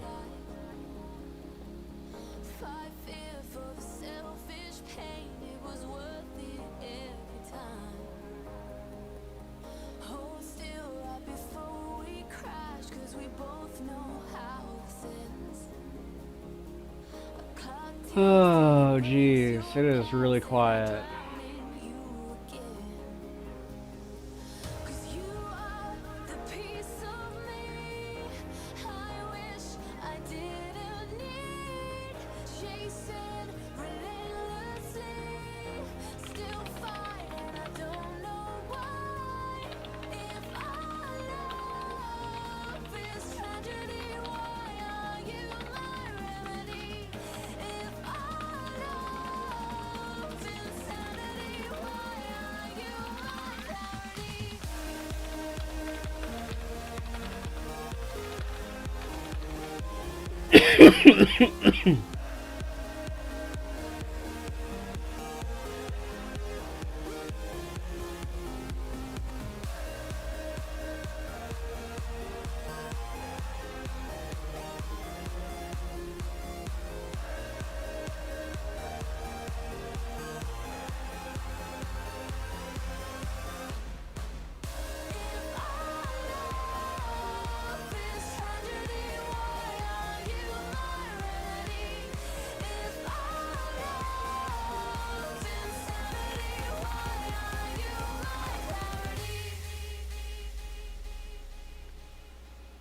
Oh boy. Walk on through a red parade and refuse to make amends.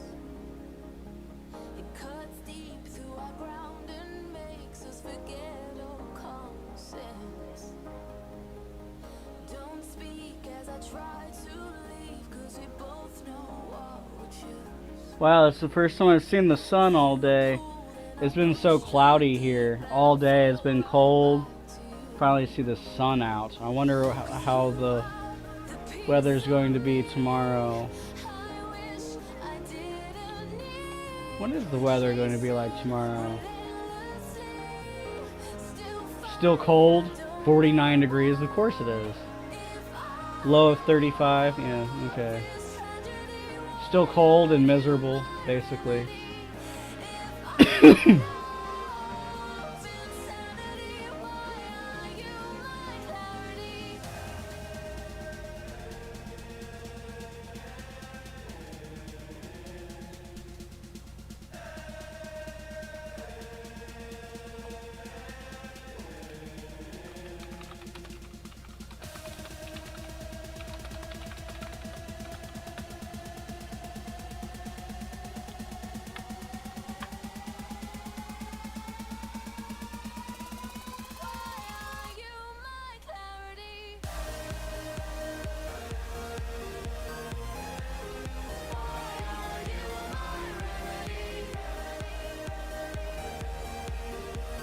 Damn.